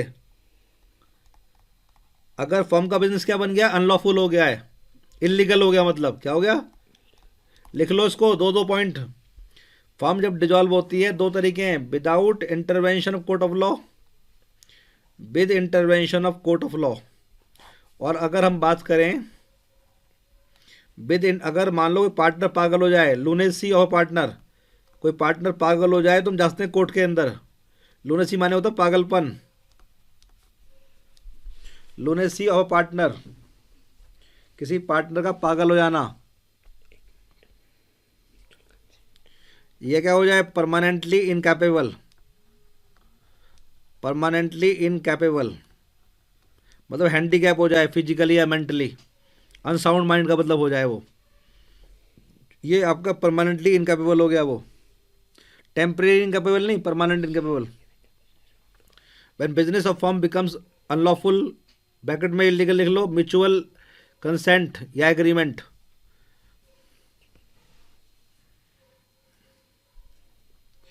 दो तरीके हैं फर्म को डिजॉल्व करने के, और फर्म को डिजॉल्व करना अलग होता है, पार्टनरशिप को डिजॉल्व करना अलग होता है। अगर वो पूछे कि फर्म का डिजॉल्व करना और पार्टनरशिप का डिजॉल्व करना बात एक ही है? नहीं। जैसे एडमिशन के टाइम पर, रिटायरमेंट के टाइम पर, पता है ना, ये क्या होती है? पार्टनरशिप डिजॉल्व होती है। फर्म डिजॉल्व कब होती है? व्हेन लाइन नोट करना है यहाँ पे, when the partnership will dissolve among all partners, among, जब सारे पार्टनर कहते हैं कि हाँ हम पार्टनरशिप खत्म कर रहे हैं। एक फर्म डिजॉल्व कब होती है? जब सारे पार्टनर कहें कि हम फर्म डिजॉल्व कर रहे हैं। लेकिन अगर मान लो कोई नया पार्टनर आ जाए, पुराना पार्टनर रिटायर कर जाए, किसी एक पार्टनर की डेथ हो जाए, तो इससे फर्म डिजॉल्व नहीं होती। क्या होती है? बस पार्टनरशिप डिजॉल्व। क्या होती है? ध्यान रखोगे ना, ये केवल पार्टनरशिप डिजॉल्व हुई है। और जब पार्टनरशिप डिजॉल्व होती है क्या बनता है? Revaluation account. और जब फर्म डिजॉल्व होती है क्या बनता है? Realisation account. क्या बनता है? जब आपका पार्टनरशिप डिजॉल्व होती है तो बैलेंस शीट रहती है, लेकिन जब फर्म डिजॉल्व हो जाती है तो बैलेंस शीट खत्म हो जाती है, सारी एसेट्स बिक जाती हैं और लायबिलिटी पे हो जाती हैं, सारे फर्म के अफेयर्स खत्म हो जाते हैं। तो when partnership will come to an end, line लिखो, when partnership will come to an end among all partners, it is called dissolution of firm. When partnership will come to an end among all the partners, it is called dissolution of firm. अब यहाँ लिखो partnership, जो partnership dissolve होती है क्या मतलब उसका? It is, जब हम बोलते हैं पार्टनरशिप डिजॉल्व हो गई तो it means reconstitution of firm. क्या बोलते हैं? जब बोलते हैं पार्टनरशिप डिजॉल्व हो गई तो it means reconstitution of firm. तो रिकॉन्स्टिट्यूशन कब होता है? जब एडमिशन होता है, रिटायरमेंट होता है, प्रॉफिट शेयरिंग रेशियो बदल जाती है, किसी पार्टनर की डेथ हो जाती है, तो इससे क्या होता है? रिकॉन्स्टिट्यूशन, जिसको बोलते हैं पार्टनरशिप का डिसोल्यूशन। लेकिन पार्टनरशिप डिजॉल्व होने से फर्म डिजॉल्व हो जाए कंपलसरी नहीं होता, लेकिन फर्म के डिजॉल्व होने से पक्की बात है पार्टनरशिप भी डिजॉल्व हो गई। ध्यान रखोगे ना, फर्म के डिसोल्यूशन में पार्टनरशिप का डिसोल्यूशन इंक्लूड है, लेकिन पार्टनरशिप के जो डिसोल्यूशन में क्या है, फर्म का डिसोल्यूशन इंक्लूड नहीं है। तो जब पार्टनरशिप डिजॉल्व होती है जरूरी नहीं है फर्म डिजॉल्व हो जाए।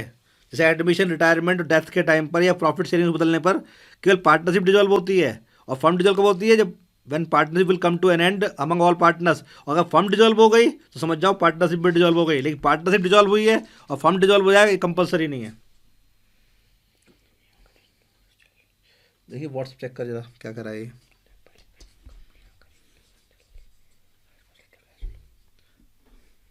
क्या है? Company occurring loss. हाँ तो इस पे आ रहे हैं, सुनो। विवोर का एक सवाल है, इसको पकड़ जरा, जवाब दो उसके सवाल का। ये सब, अरे ये सबको समझ में आ गया ना? 464 सेक्शन ध्यान रखना। मैक्सिमम पार्टनर कहाँ बताए, कंपनी एक्ट में बताए गए हैं। इसको पढ़ेगा जल्दी से। कोई बात नहीं, मैंने पढ़ लिया क्वेश्चन तो। सवाल पता क्या है इसका? सब लोग जरा यहाँ देखो, एक सवाल है विवोर का। ये कह रहा है कि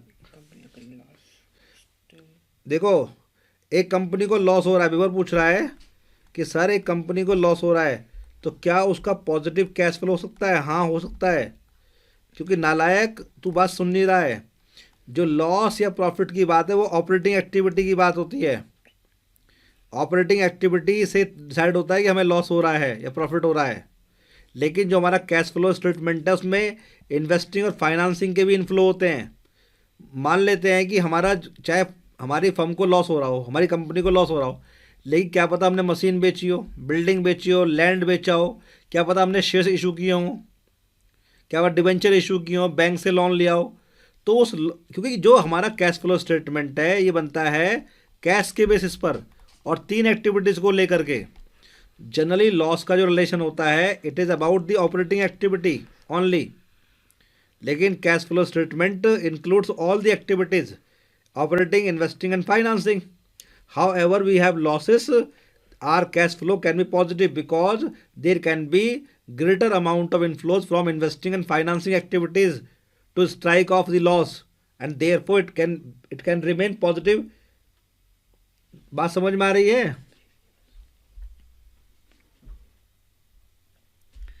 अरे जल्दी बताओ, मैंने जो बात बताई समझ में आई विभोर तुझे? पहले जवाब दे दे कि हमारे लॉस होने के बावजूद भी हमें कैश फ्लो पॉजिटिव क्यों होता है, क्योंकि इसमें केवल ऑपरेटिंग एक्टिविटी नहीं है, इन्वेस्टिंग और फाइनेंसिंग भी है। और हमारे पास इन्वेस्टिंग और फाइनेंसिंग में काफ़ी अच्छे इनफ्लो हो जाएंगे कैश के अंदर, तो वो लॉस काट के क्या बन जाएगा? पॉजिटिव बन जाएगा। ठीक है, ये बात दिमाग में रखनी है। अच्छा, जब एक एक सवाल और ले लेते हैं फिर हम आगे बढ़ेंगे। अगर एक फर्म डिजॉल्व हो जाती है, और कोई सवाल है तो चैट चैट पे लिख के भेज दो। अगर एक फर्म डिजॉल्व हो गई, यहाँ देख लो, और ध्यान रखना, एक फर्म के डिजॉल्व होने से पार्टनरशिप डिजॉल्व हो जाती है, लेकिन पार्टनरशिप डिजॉल्व होने से फर्म डिजॉल्व होना कंपलसरी नहीं होता। ये ध्यान रखना, इस सवाल तुमसे जरूर पूछेगी वो। जब एक फर्म डिजॉल्व होती है तो अकाउंट का सेटलमेंट कैसे होता है, वो कहाँ लिखा हुआ है? सेक्शन 48 में। अभी मैंने पढ़ाया था, अभी मैंने कौन कौन से पढ़ाए हैं, एक बार तुम्हें रिवाइज करवा दूँ। सेक्शन कौन पढ़ाया मैंने तुम्हें? एक पढ़ाया है मैंने तुम्हें सेक्शन 53 डिस्काउंट वाला, जो कंपनी एक्ट का था। एक पढ़ाया मैंने तुम्हें 52, उससे एक कम, वो था SPR का। फिर मैंने तुम्हें कौन सा पढ़ाया? 71 पढ़ाया डिवेंचर रिडेम्पशन के अंदर। फिर मैंने तो उसमें 71 सबसेक्शन 4 था। फिर मैंने तुम्हें पढ़ाया 464, जहाँ लिखा हुआ मैक्सिमम पार्टनर कितने हो सकते हैं। ठीक है, फिर मैंने तुम्हें कौन सा पढ़ाया उसके बाद? ये पढ़ा रहा हूँ सेक्शन 48, ये नोट कर लो नालायक को। सेक्शन 48 क्या है? सेक्शन 48 में लिखा हुआ है जब फर्म डिजॉल्व हो जाएगी तो आपका अकाउंट्स का सेटलमेंट कैसे होगा? अकाउंट सेटल कैसे होंगे बताओ जल्दी से। पहले पेमेंट किसकी होगी? जल्दी बताओ। पहले ऑर्डर, इसमें सेक्शन 48 में क्या बताया है? Order of settlement. क्या बताया है? कि एक फर्म जब डिजॉल्व हो जाती है तो पहले पेमेंट किसकी होती है? सिक्योर्ड क्रेडिटर्स की। किसकी? पहले पेमेंट किसकी होती है? अरे बोलो। जिनको हमने अपनी प्रॉपर्टी मॉर्गेज कर रखी है, जिनको बोलते हैं सिक्योर्ड क्रेडिटर्स। जब सिक्योर्ड क्रेडिटर पे कर देंगे फिर पेमेंट किसकी होगी? अनसिक्योर्ड क्रेडिटर्स की। किसकी? फिर उसके पार्टनर्स के लोन की। पार्टनर ने अगर फर्म को कोई लोन दे रखा है, फिर पैसा बच गया तो पार्टनर्स की कैपिटल की। ध्यान रखोगे ऑर्डर? सबसे पहले सिक्योर्ड क्रेडिटर्स, फिर अनसिक्योर्ड क्रेडिटर्स, फिर पार्टनर लोन, फिर पार्टनर्स कैपिटल। ये दिमाग में रखो।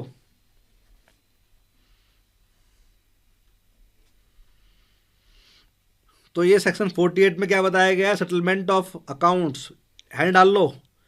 सेक्शन 48 में बताया मैं सेटलमेंट ऑफ अकाउंट या ऑर्डर ऑफ सेटलमेंट। पहले सिक्योर्ड क्रेडिटर, फिर अनसिक्योर्ड क्रेडिटर, फिर पार्टनर का लोन, फिर पार्टनर की कैपिटल अगर पैसा बच गया तो।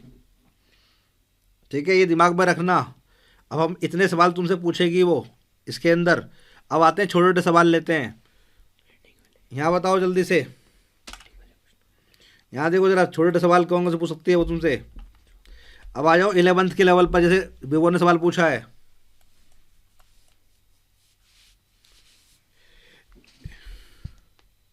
यहाँ देखो क्या है इसका सवाल। One transaction which is investing for one but financing, अभी आ रहे हैं इस पे भी। सुनो पहले एक पॉइंट यहाँ देखो जरा, क्या अभी इस पॉइंट को उठाता हूँ मैं बिफोर। कैश फ्लो स्टेटमेंट के अंदर एक पॉइंट समझ लो। एक ट्रांजैक्शन होता है हायर परचेज वाला, जो भी हम क्लास में डिस्कस भी कर रहे थे, याद है। हायर परचेज पर हमने एक मशीन खरीदी है इंस्टॉलमेंट पर, जो बोलते हैं हायर परचेज सिस्टम। तो मशीन खरीदना क्या हो, कौन सी एक्टिविटी होती है हमारी, इन्वेस्टिंग एक्टिविटी। कौन सी होती है। लेकिन जब हमने इंस्टॉलमेंट पे खरीदी तो ब्याज भी देना पड़ रहा है हमको, क्या देना पड़ रहा है, इंटरेस्ट पे करना पड़ रहा है। इंटरेस्ट पे करना क्या होता है, फाइनेंसिंग एक्टिविटी। क्या होता है। तो एक ही ट्रांजैक्शन के अंदर दो बातें आ गई।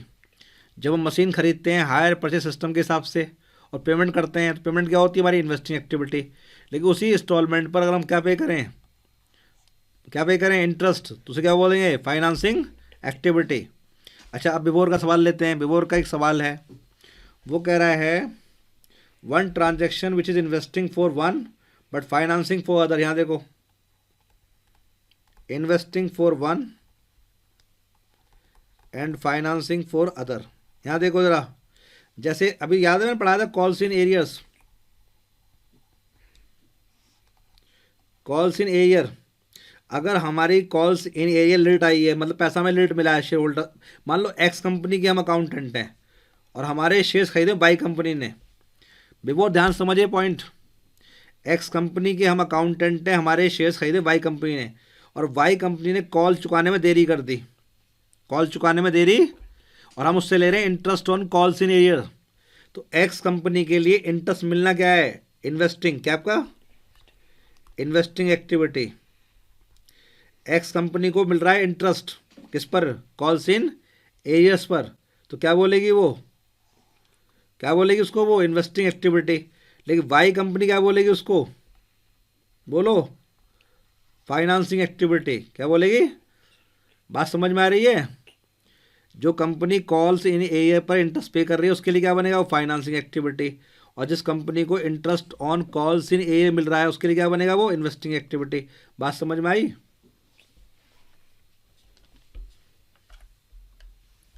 जल्दी बताओ जरा मुझे, अरे बोल दो, चैट में बोलो जल्दी से। और हायर परचेज वाला जो ट्रांजैक्शन है ध्यान रखना, वो हायर परचेज वाला ट्रांजैक्शन भी ध्यान रखना, ठीक है, वो भी इम्पोर्टेंट था। अब जरा यहाँ जाओ जरा, एक बार 11th पे आ जाओ। 11th पर जनरल एंट्री की दो अप्रोच होती हैं। अब तेरा सवाल आएगा ओपनिंग क्लोजिंग एंट्री वाला। जनरल एंट्री की दो होती हैं अप्रोच, एक होती है मॉडर्न, एक होती है ट्रेडिशनल। मॉडर्न को बोलते हैं अमेरिकन अप्रोच और ट्रेडिशनल को बोलते हैं ब्रिटिश अप्रोच। क्या बोलते हैं, ब्रिटिश अप्रोच। मॉडर्न अप्रोच में अकाउंट क्लासिफाई कैसे होते हैं, एसेट्स, एक्सपेंस और losses, capital, liabilities, income, gains, provisions and reserves. जब एसेट्स, एक्सपेंस और लॉस बढ़ते हैं तो क्या होते हैं वो, चाहे एसेट्स का अकाउंट हो, चाहे एक्सपेंस का अकाउंट, चाहे लॉस का अकाउंट हो, बढ़ते तो क्या होते हैं वो डेबिट, और कम होते तो क्या होते हैं वो, बोलो।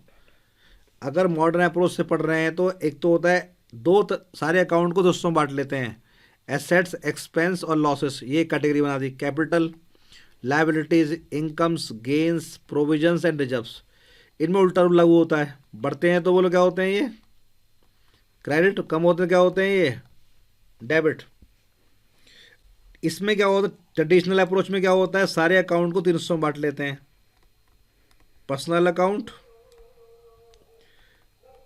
रियल अकाउंट और nominal account. Personal account deals करते हैं पर्सन से, डील्स विद द पर्सन्स। ये तीन तरह के होते हैं, नेचुरल पर्सन्स, लीगल पर्सन्स और रिप्रेजेंटेटिव पर्सन्स। आरपी माने रिप्रेजेंटेटिव। नेचुरल में राम श्याम मोहन, लीगल पर्सन में कंपनी और बैंक आ जाएंगे, कंपनी और बैंक। और रिप्रेजेंटेटिव में क्या आता है, आउटस्टैंडिंग और एडवांस, चाहे वो इनकम हो चाहे एक्सपेंस हो। ये पूछेगी तुमसे वो कौन सा थर्ड वाला हिस्सा, इसे बोलते हैं रिप्रेजेंटेटिव पर्सन्स। जितने भी आउटस्टैंडिंग एक्सपेंस हो या इनकम हो या एडवांस एक्सपेंस हो हमारे या इनकम हो, कहाँ आते हैं वो भी, पर्सनल अकाउंट में आते हैं वो भी। क्या बोलते हैं उनको, रिप्रेजेंटेटिव पर्सन्स। वो कह देगी आपका जो इंटरेस्ट एक्रूड है कौन से अकाउंट में आएगा, पर्सनल में, रियल में। उदाहरण ना आउटस्टैंडिंग एडवांस, चाहे एक्सपेंस का हो चाहे इनकम का हो, किस में आता है वो, पर्सनल में ही। लेकिन ध्यान ना आउटस्टैंडिंग एडवांस कह रहा हूँ मैं साथ में। तो नेचुरल पर्सन हम जैसे लोग हो गए, लीगल पर्सन कंपनी और बैंक हो गया, कंपनी बैंक या सोसाइटी हो गई, एक रिप्रेजेंटेटिव पर्सन हो गए। इसका रूल क्या होता है, अकाउंटेंट के लिए रूल क्या होता है इसका, debit the receiver, debit the receiver and credit the giver. ठीक है, debit the receiver and credit the giver. Real account deal किससे करता है, एसेट से। किससे, चाहे वो टेंजिबल हो चाहे वो क्या हो, बोलो इंटेंजिबल, क्या हो। Real account deals with the assets, चाहे वो टेंजिबल हो चाहे इंटेंजिबल हो। रूल क्या है इसका, अकाउंटेंट के डेबिट व्हाट कम्स इन, जितनी एसेट्स आपको मिल रही हैं आपके बिजनेस में आ रही हैं वो क्या होंगी, बोलो डेबिट। और जो जा रही हैं बिजनेस से आपके, credit goes out. Debit what comes in and credit what goes out, and credit what goes out.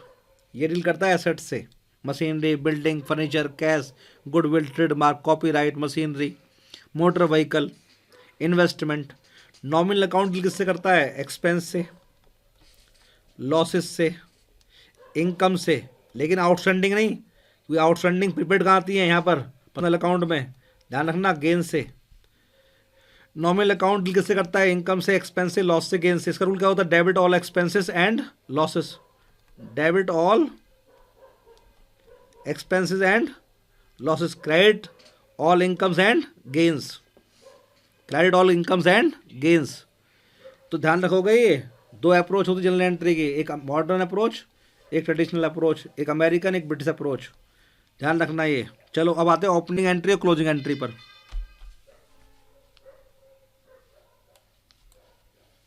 यहाँ देखो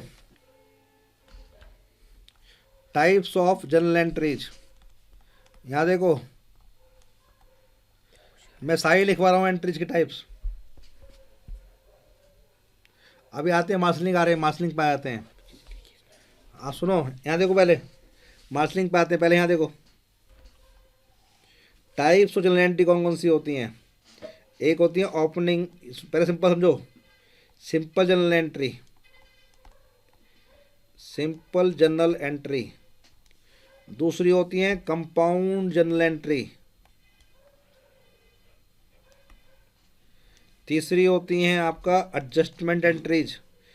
चौथी होती है ओपनिंग एंट्री और लास्ट होती है क्लोजिंग या ट्रांसफर एंट्री बोलते हैं इनको, transfer entry. Simple general entry वो होती है इसकी डेबिट और क्रेडिट में एक अकाउंट होता है, डेबिट में भी एक अकाउंट होता है और क्रेडिट में भी एक अकाउंट। जैसे cash account debit to sales account, purchase account debit to cash account. ये कौन सी है, सिंपल जनरल एंट्री। कंपाउंड वो होती है जिसके डेबिट में या क्रेडिट में कहीं पर भी एक से ज़्यादा अकाउंट होते हैं। जैसे cash account debit, discount allowed debit to party, to debtors. इसे क्या बोलते हैं, कंपाउंड जनरल एंट्री। जिसके डेबिट में या क्रेडिट में कहीं पर भी एक से ज़्यादा अकाउंट दिखाए जाएँ उसे बोलते हैं कंपाउंड जनरल एंट्री। एक होती है एडजस्टमेंट एंट्री, याद है फाइनल अकाउंट्स के अंदर एडमिशन के टाइम पर जो रिवैल्यूएशन की एंट्री है, एपी की एंट्री है, एएल की एंट्री है, उन्हें क्या बोलेंगे, एडजस्टमेंट एंट्री। जैसे ट्रायल बैलेंस के बाहर, ट्रायल बैलेंस के बाहर, सिंपल ध्यान रखो जब पूछे ना वो, तो ट्रायल बैलेंस के बाहर जो दिए होते हैं एडजस्टमेंट, उन्हें करने के लिए जो एंट्री पास की जाती हैं, 11th क्लास याद है ना, ट्रायल बैलेंस के बाहर जो एंट्री ट्रांजैक्शन दिए जाते हैं उनको एडजस्ट करने के लिए जो एंट्री पास की जाती है उन्हें क्या बोलते हैं, एडजस्टमेंट एंट्री। जैसे further bad debts, closing stock की एंट्री याद है, आउटस्टैंडिंग एक्सपेंस दे रखे हैं, क्या बोलते हैं उनको, एडजस्टमेंट एंट्री। अब आते हैं नेक्स्ट ओपनिंग एंट्रीज।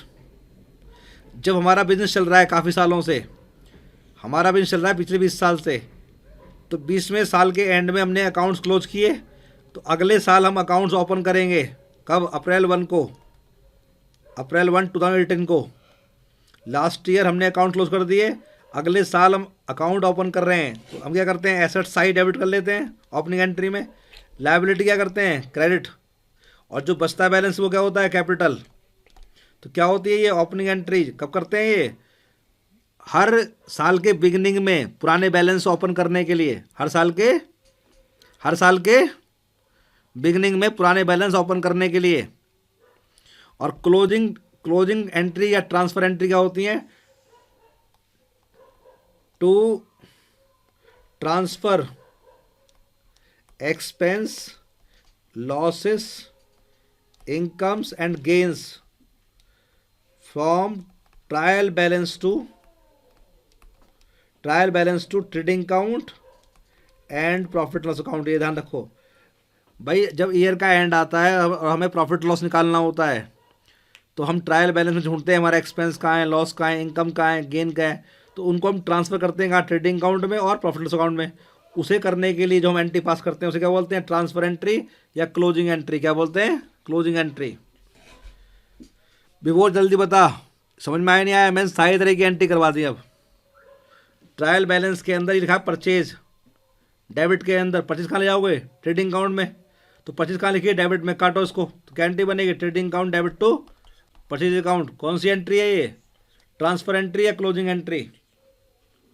अरे ट्रायल बैलेंस में जो एक्सपेंस होते हैं, लॉसेस होते हैं, इनकम और गेन होते हैं, जब फाइनल अकाउंट्स बनते हैं तो उन्हें प्रॉफिट लॉस निकालने के ट्रांसफर नहीं करते ट्रेडिंग अकाउंट में और प्रॉफिट अकाउंट में। उसके लिए एंट्री क्या बनती है? ट्रांसफर एंट्री या क्लोजिंग एंट्री। चलो ये चेक कर बिफोर का, ये समझ में आया नहीं आया इस नालायक को।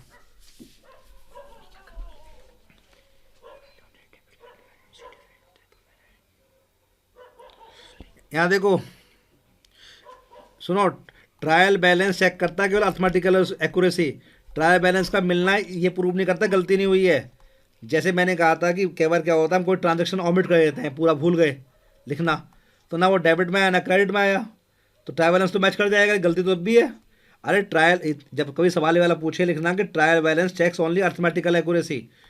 Trial balance checks only arithmetical accuracy. क्या चेक करता है वो? Arithmetical accuracy. वो ये चेक नहीं करता कि एरर। अब बहुत सारी एरर ऐसी होती हैं जो ट्रायल बैलेंस के मिलने पर भी क्या है? मिलती हैं, जैसे errors of omission, errors of principle. लिख लो उसको, दो एग्जाम्पल ले लो, जैसे एरर्स ऑफ प्रिंसिपल और एरर्स ऑफ ओमिशन। दो ऐसी गलतियां होती हैं जो ट्रायल बैलेंस मैच कर रहा हो तब भी होती हैं वो, चाहे ट्रायल बैलेंस मैच कर रहा हो। एरर्स ऑफ ओमिशन और errors of commission errors of principle, ये कौन सी गलतियां हैं? जो ट्रायल बैलेंस मैच भी कर रहा हो तब भी होती हैं ये। और एरर्स ऑफ प्रिंसिपल, तो trial balance checks only arithmetical accuracy, it does not check the complete accuracy of all transactions.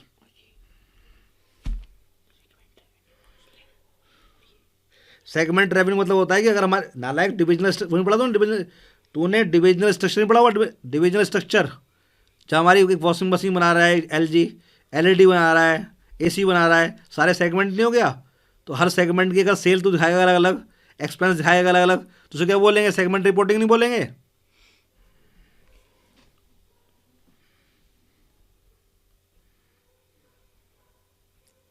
नालायक बैलेंस शीट में डेबिट क्रेडिट लिखते नहीं, वो हमारा स्टेटमेंट है। SPL हमारा क्या है? स्टेटमेंट। कहाँ लिखते हैं? जितने भी अकाउंटिंग में स्टेटमेंट होते हैं उनमें डेबिट क्रेडिट वर्ड इस्तेमाल नहीं होता है। स्टेटमेंट ऑफ P&L में कहाँ होता है हमारा डेबिट क्रेडिट? बैलेंस शीट भी एक स्टेटमेंट है, ठीक है, उसमें डेबिट क्रेडिट लिखा जाता नहीं है, लेकिन इम्प्लाइड ये होता है कि एसेट्स का बैलेंस क्या होता है? डेबिट, और लायबिलिटी का बैलेंस क्या होता है? क्रेडिट। मार्शलिंग क्या होती है? समझ ले जल्दी से, पकड़ से।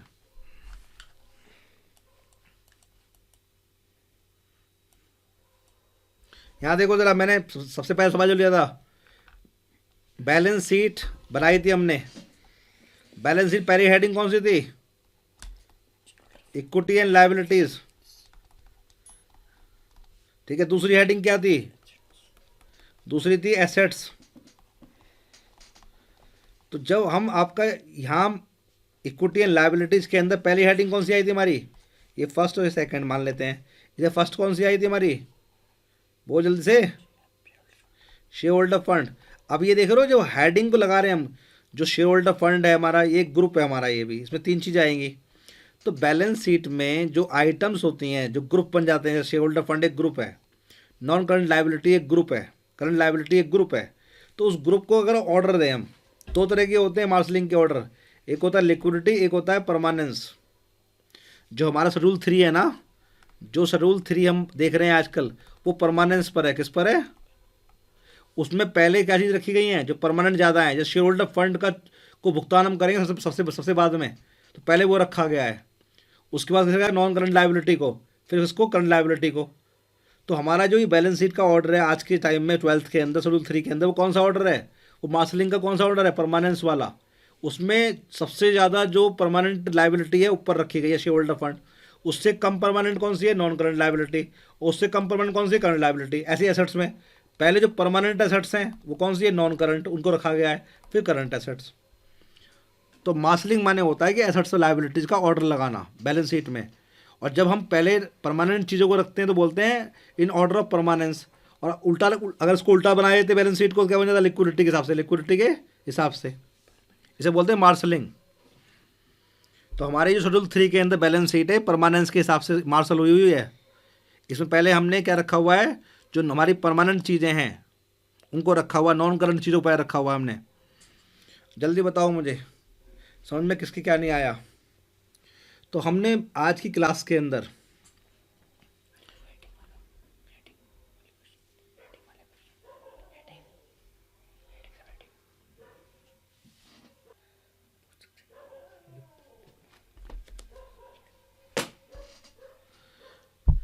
सब लोग बात समझ में आ गई? सर इसमें परमानेंस ही क्यों रहा? अरे इसमें परमानेंस का मतलब देखो, सुनो, ज़्यादा फैसिलिटी किसके हिसाब से होती है? अगर मान लो बिजनेस में सबसे ज़्यादा फैसिलिटी यूज़र को किसके हिसाब से होती है? ऑनर के हिसाब से। ऑनर का जो एलिमेंट है पहले दिखाई देना चाहिए। ऑनर का जो एलिमेंट है पहले ज़्यादा प्रायोरिटी पे होता है। मैंने तुम्हें बताया था कि ऑनर के एलिमेंट को ज़्यादा प्रायोरिटी दी जाती है, इसलिए क्या है, शेड्यूल 3 को परमानेंस के हिसाब से बनाया है, ताकि यूज़र को पहले ऑनर का जो कंट्रीब्यूशन है, ऑनर का जो फंड है, पहले दिखाई दे। समझ में आया? मतलब ऑनर के पैसे को प्रायोरिटी देने के लिए परमानेंस रखा जाता है। परमानेंस माने सबसे ज़्यादा जो पैसा आया है परमानेंटली वो किसका है? ऑनर का ही आया है। उसको पहले दिखाने के लिए परमानेंस के ऑर्डर को प्रीफर करते हैं। तो ज़्यादातर जो यूज़र होते हैं वो कहते हैं पहले दिखाओ ऑनर ने कितना पैसा लगाया हुआ है। अब मुझे जल्दी बता दो कि तुम्हें जितनी मैंने तैयारी करवाई है, एक बार जल्दी से रेशो कर लेते हैं रिवाइज, बस जल्दी से ख़त्म करते हैं फिर, ठीक है?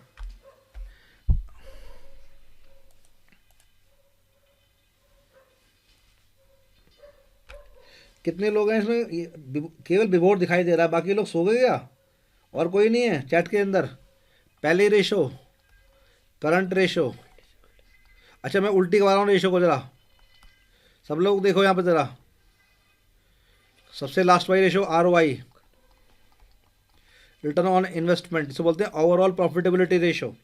बस ध्यान दिमाग में रखना कि दो ही रेशो ऐसी हैं जिनको उल्टा बोलना होता है। एक तो ऑपरेटिंग रेशो, हायर रेशो खराब होती है, ये हायर इज़ दी वर्स और lower is the better, operating ratio. उसके अलावा एक होती है पेबल टर्नओवर रेशो, क्रेडिटर्स वाली, उसको भी उल्टा बोलना है।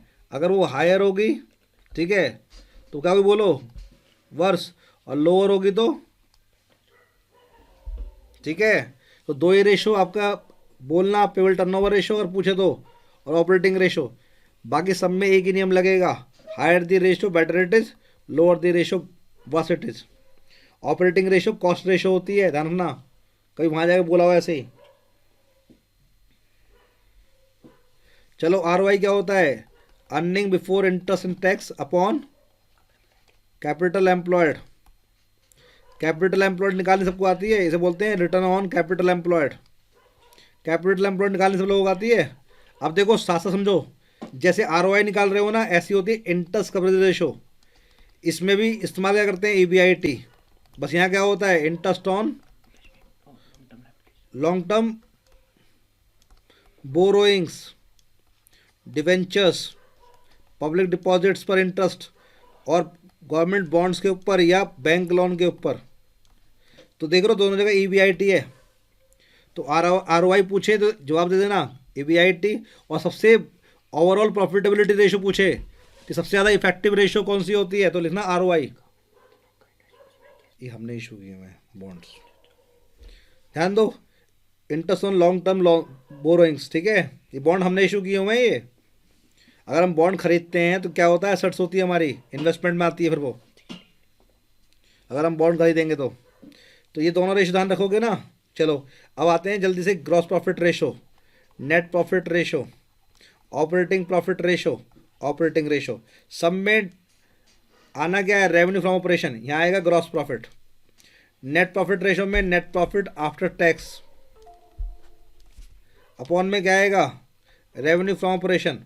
ऑपरेटिंग प्रॉफिट रेशो में क्या आता है, operating profit upon revenue from operation. सब में परसेंटेज भी निकाल देना।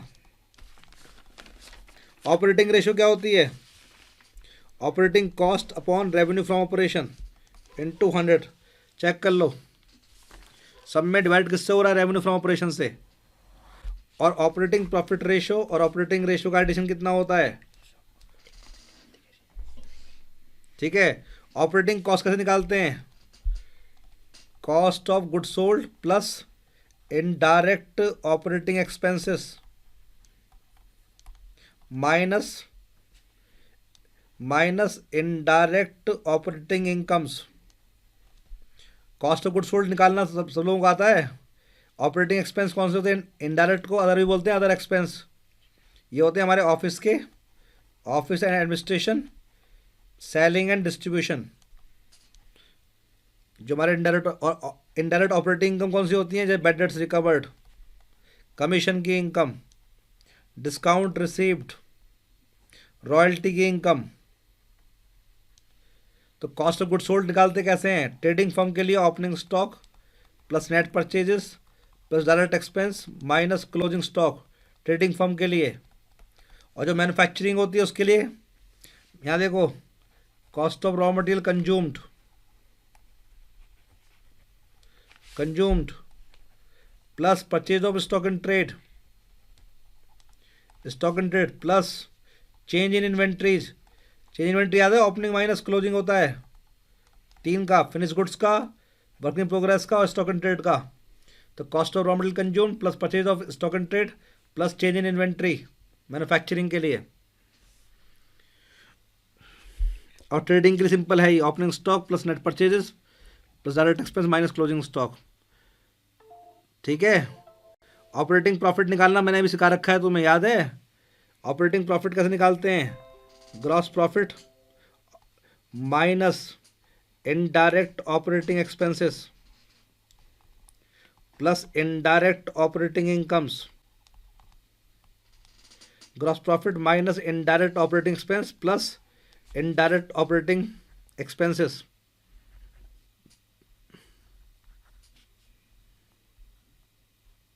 ग्रॉस प्रॉफिट से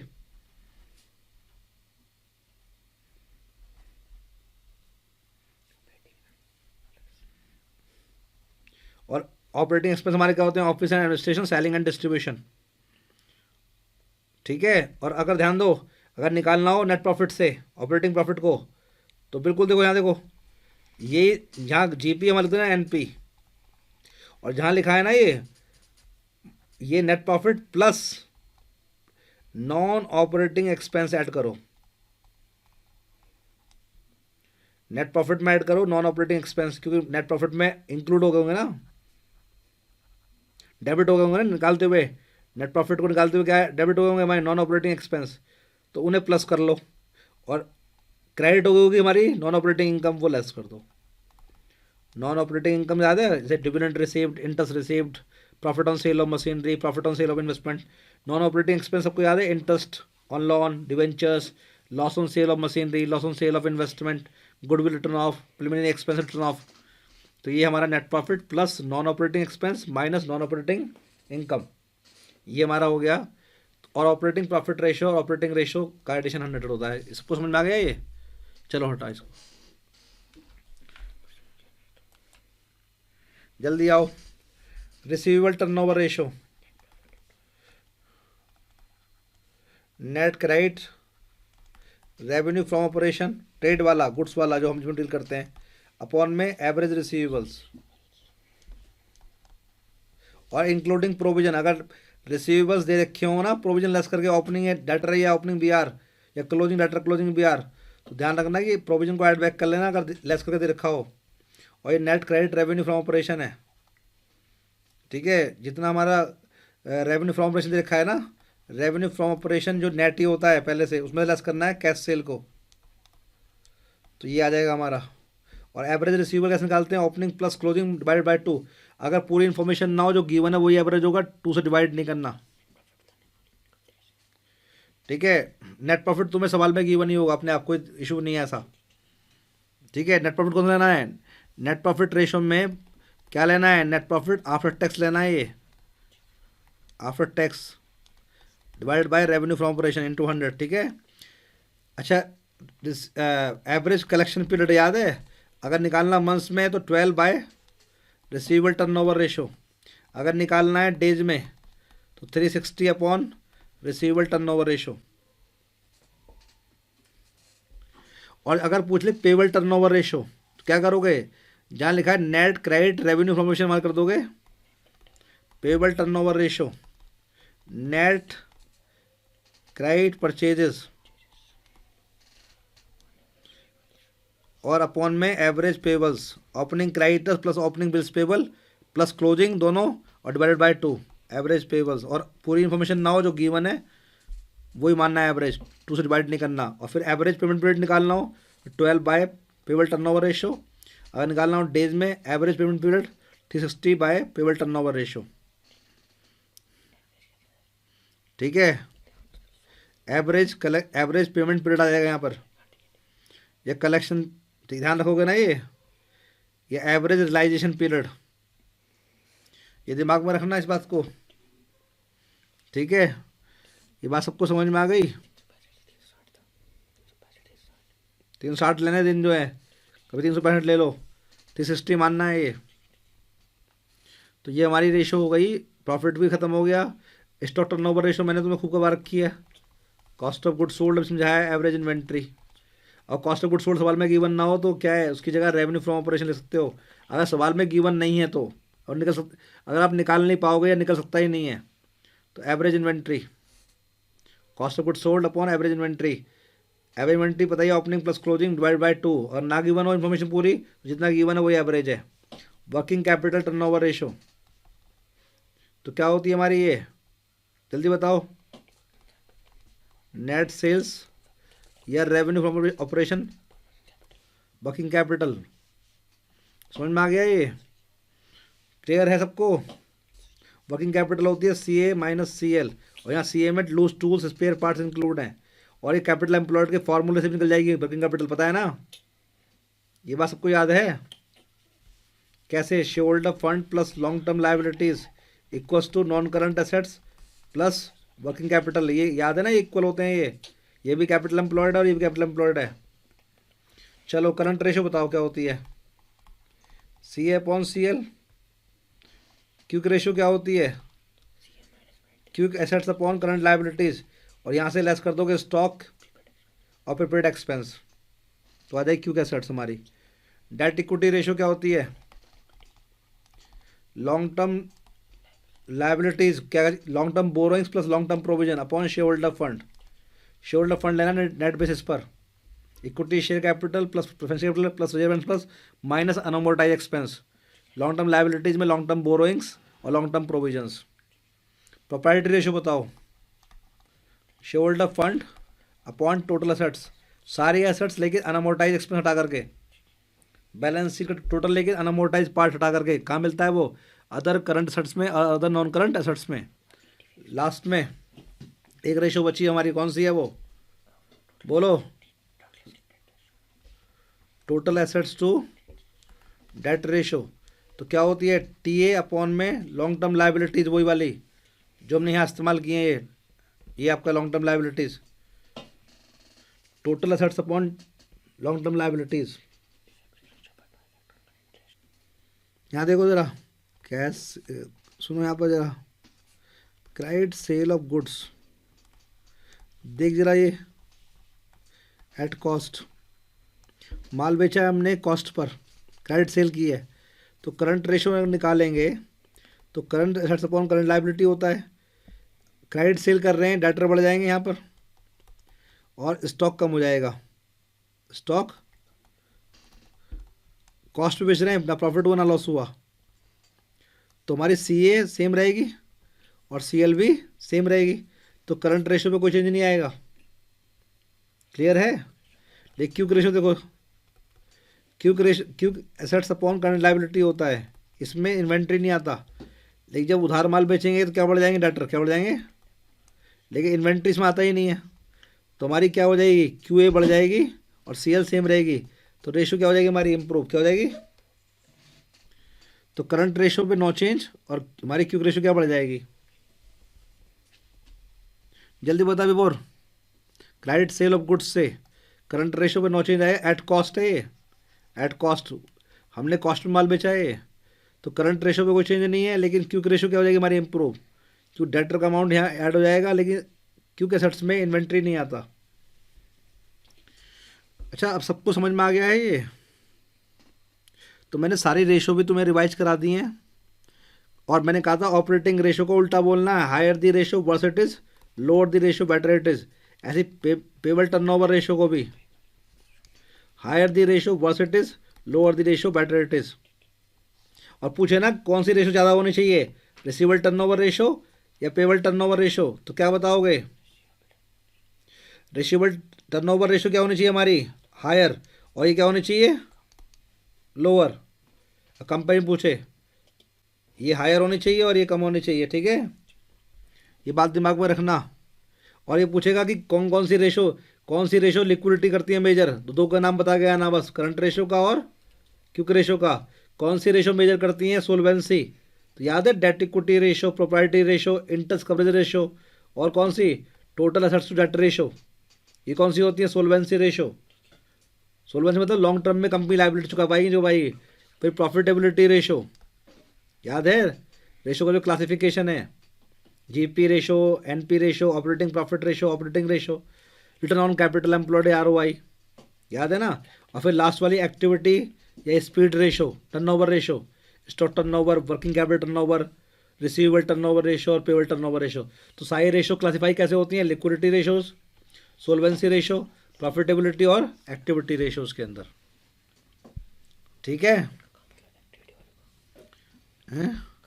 एक्टिविटी जो रेशो होती हैं वो स्पीड मेजर करती हैं, क्या करती हैं कि हम कितने स्पीड से अपने एसेट्स का इस्तेमाल कर रहे हैं, अपने इन्वेंट्री का, डेटर्स का इस्तेमाल कर रहे हैं या कन्वर्ट कर रहे हैं उनको, ठीक है। और प्रॉफिटेबिलिटी रेशो क्या करती है, मेजर करती है प्रॉफिटेबिलिटी, हमारी कितना प्रॉफिटेबिलिटी है, ये हमारी लॉन्ग टर्म लिक्विडिटी को, सोलवेंसी रेशो कि हम लॉन्ग टर्म लायबिलिटी टाइम पे कर पाएंगे या नहीं पे कर पाएंगे। और लिक्विडिटी रेशो मेजर करती हैं कि हम अपनी करंट लायबिलिटीज को विद इन टाइम पे कर पाएंगे या नहीं पे कर पाएंगे। तो 4 तरह से रेशो क्लासीफाई होती हैं, तो रेशो को 4 तरीके से क्लासीफाई किया जाता है। जल्दी बताओ। अब आज की क्लास में मैंने प्रैक्टिकल की तुम्हें मैक्सिमम तैयारी करवा दी है, इससे ज़्यादा डिफ़िकल्ट क्वेश्चन वो पूछेगा नहीं, और थोड़ा बहुत तुम देख लेना अपने आप, ठीक है। चलो, all the best and good night.